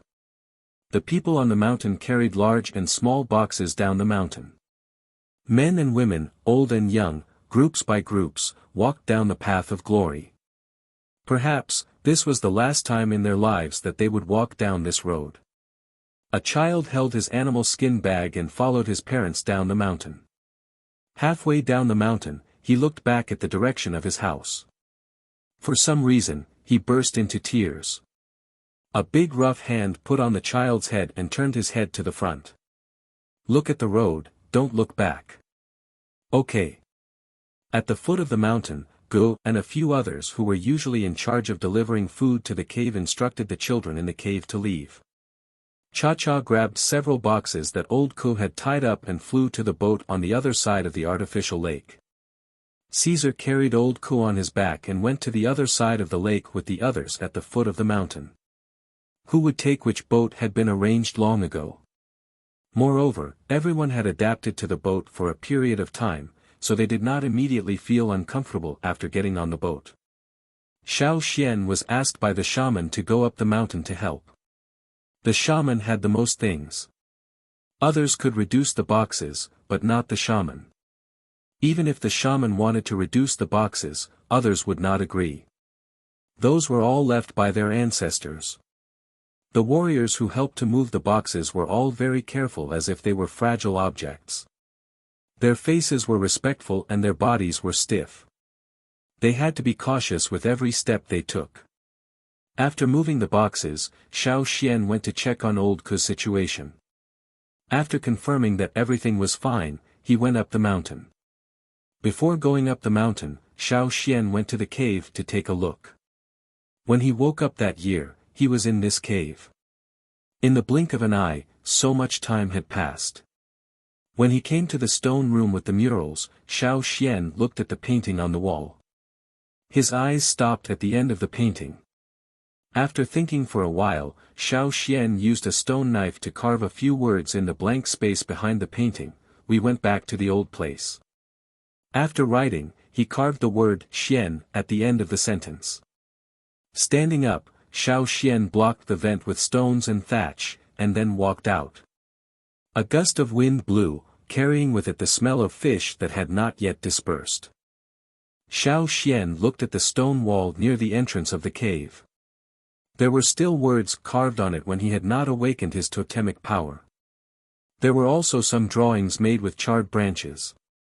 In addition to Xiao Xian's drawings, there were also all kinds of traces left by the children who had lived here for nearly 1,000 years. There were fish bones left after being eaten, tattered animal skins, and messy piles of thatch. Walking out of the cave, Xiao Xian moved a big stone from not far away to block the entrance of the cave, and covered everything in the cave. When he went up the mountain, he had finished moving everything, and there was nothing for him to do. However, the shaman did not let him leave. Not only Xiao Xian, but Chief Ao, the two team leaders, Mai and the other leaders of the hunting groups, and the old men who always participated in the meeting, also stayed. The shaman led them to the top of the mountain. When they came down, there was a small flame in the shaman's hand. It was much smaller than the one in the fire pit, and looked like a small flame on a birthday candle. The shaman held it carefully in his hand. Chief Ao walked next to the shaman. As the future successor of the shaman, Guizhe helped the shaman hold the crutch, and stood slightly behind Ao on the other side. The others stood around to protect the shaman. Walking down the path of glory, there were 2 rows of warriors standing on both sides of the road. Among these people, no one was lower than an intermediate totem warrior. When the shaman passed by, the warriors standing there would kneel down and perform the highest salute of the tribe. After the shaman left, they would stand up and follow him, all with red eyes. Walking down the path of glory to the artificial lake where 23 boats were parked, the shaman walked slowly, but no one complained. Those who had already boarded the boats were not impatient at all. The biggest boat had already docked, and a wooden ladder was lowered from above. On the boat, there was a small fire pit, which was only the size of a basin. After the shaman brought the flame up, he put it in there. When the shaman was ready, Ao announced the departure. Woo! The bone horn sounded, and the people in charge of the boats immediately ordered the people to set sail. They had received training. Although they were not as skilled as Xiao Xian in controlling the boat, they could do it. The boats left the artificial lake one after another. The waterway gate between the lake and the river had been opened, and the boats sailed out of the waterway and came to the river. Above. Well, now everyone should be careful. Be careful not to fall behind. Ao roared. The fleet went farther and farther, and the mountain where the tribe was located gradually became smaller in their vision. Everything that Xiao Xian had experienced before, this time everyone would experience it again. Under the water, large and small piranhas were active. If one stood on the side of the boat and looked down, he could see many big fish that were longer than a person swimming by. Sometimes they would bump into the boat and make the boat shake. As they sailed, Xiao Xian, who had been checking the situation on the boats, found that the farther the boats were from the central boat, the more likely they were to be disturbed by the fish. At first, Xiao Xian did not understand and had various guesses. But when Xiao Xian suddenly had an idea and looked with his special vision, he found that the light emitted from the central boat touched the boats closest to it, and those boats were rarely hit by the fish. Fire seed? Grabbing Cha-Cha's eagle foot, Xiao Xian went from the boats in the outer circle to the central boat. He told the shaman and the chief about his discovery, but he did not mention his special ability. Because of the fire seed? The shaman thought for a while and his eyes lit up. Yes, the fire seed can protect the tribe from other beasts and ferocious beasts. The same goes for the fish in the river. As he spoke, the shaman chanted a spell. Just like during the ceremony, the fire seed expanded from a small flame to the whole fire pit. However, the temporary fire pit on the boat was much smaller.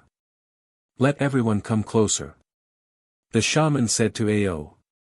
Ao went out and told everyone what the shaman said. The other boats moved closer, but they could not get too close. If they were too close, it would be easy to get into trouble. Walking out of the cabin, Xiao Xian looked again. The light emitted from the central boat was much brighter and expanded outwards, just enough to cover the approaching boats. Although the boats later were occasionally grazed by some overly curious big fish, the frequency was much less.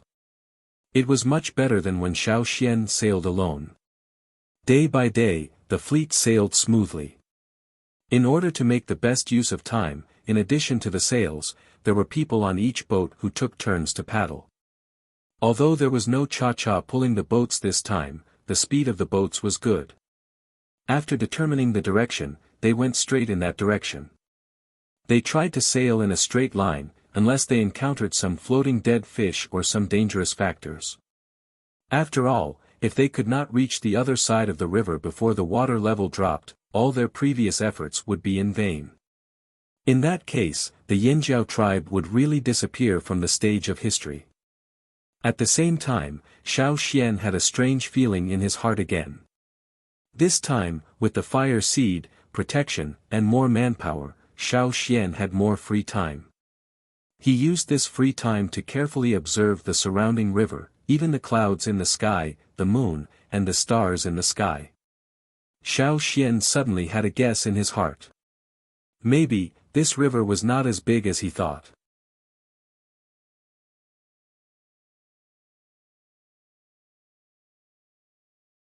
Chapter 229. The boat seemed to be moving very fast, braving the wind and waves, but it was very likely that it was only moving a little bit.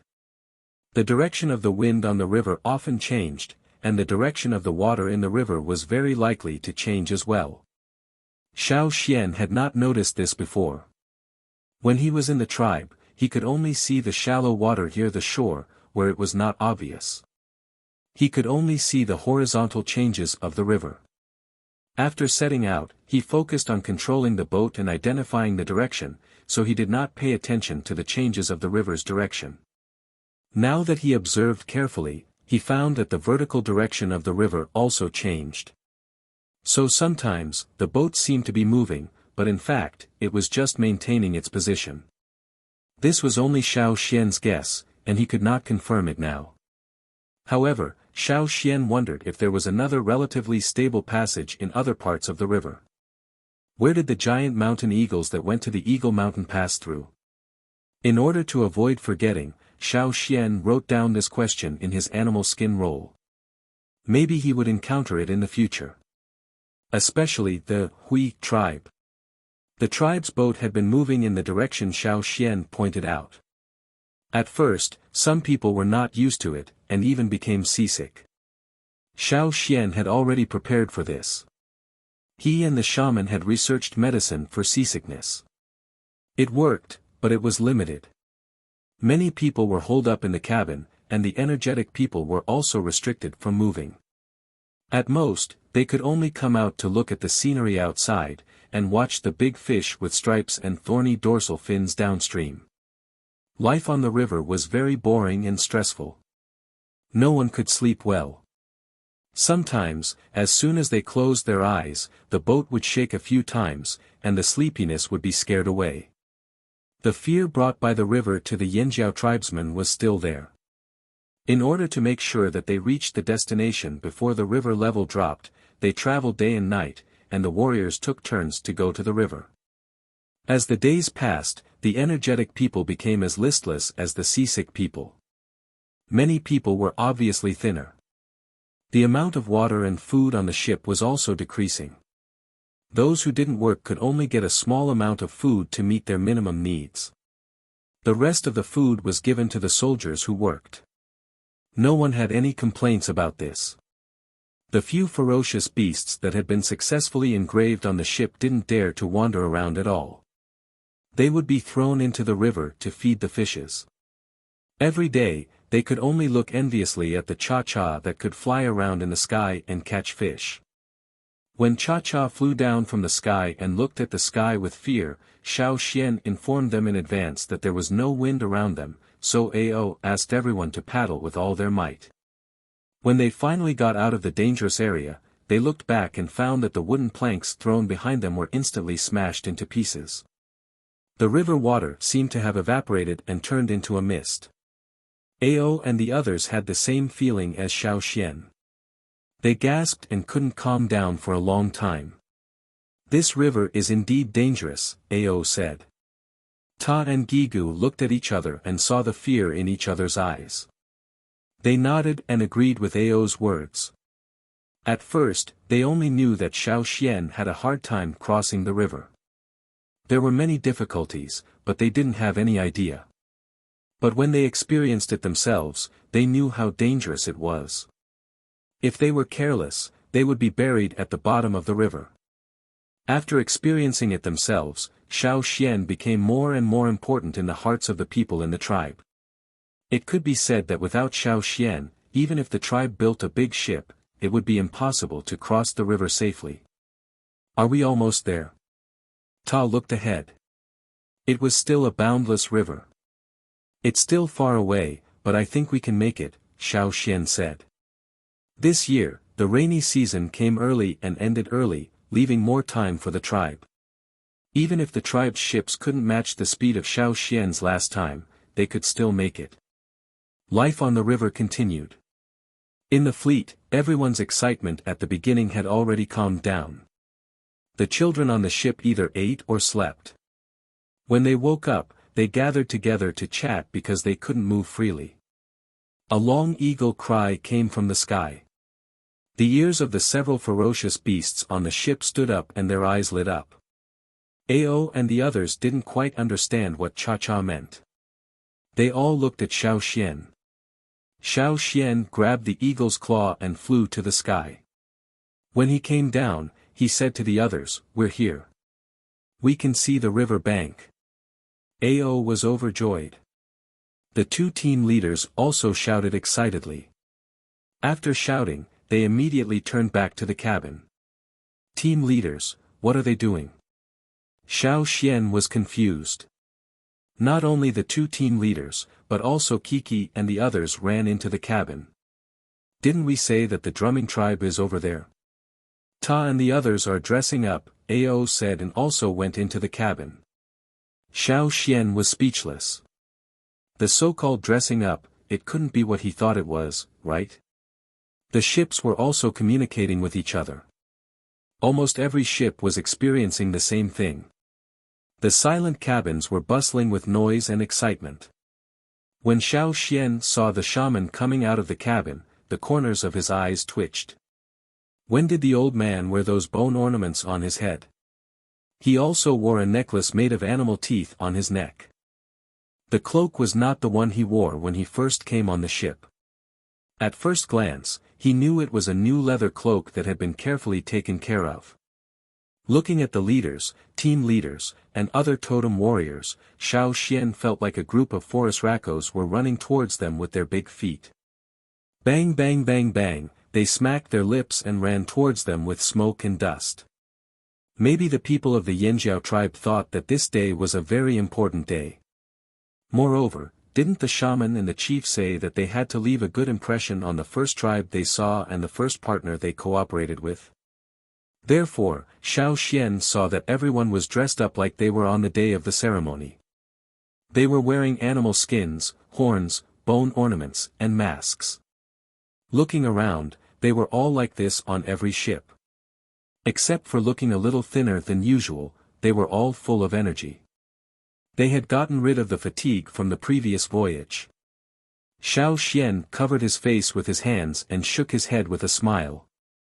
He didn't know what the people of the drumming tribe's first impression of the Yanjiao tribe would be.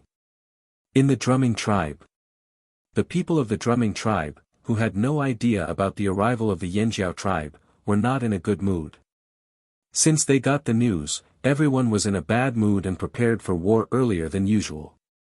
The crocodiles had already left during the rainy season. Only the baby crocodiles that were born not long ago stayed in the tribe. Fu Shi returned home like a wild beast, his face full of fatigue. The family ate in silence. After eating, Fu Shi and his wife continued to carry out their tasks, patrolling and defending. The usually rebellious Qin Jia was rarely obedient. He knew that the atmosphere in the tribe was not good recently. Everyone was worried. Are they really coming? Qin Jia asked. Fu Shi raised his head and looked at Qin Jia. He sighed and nodded.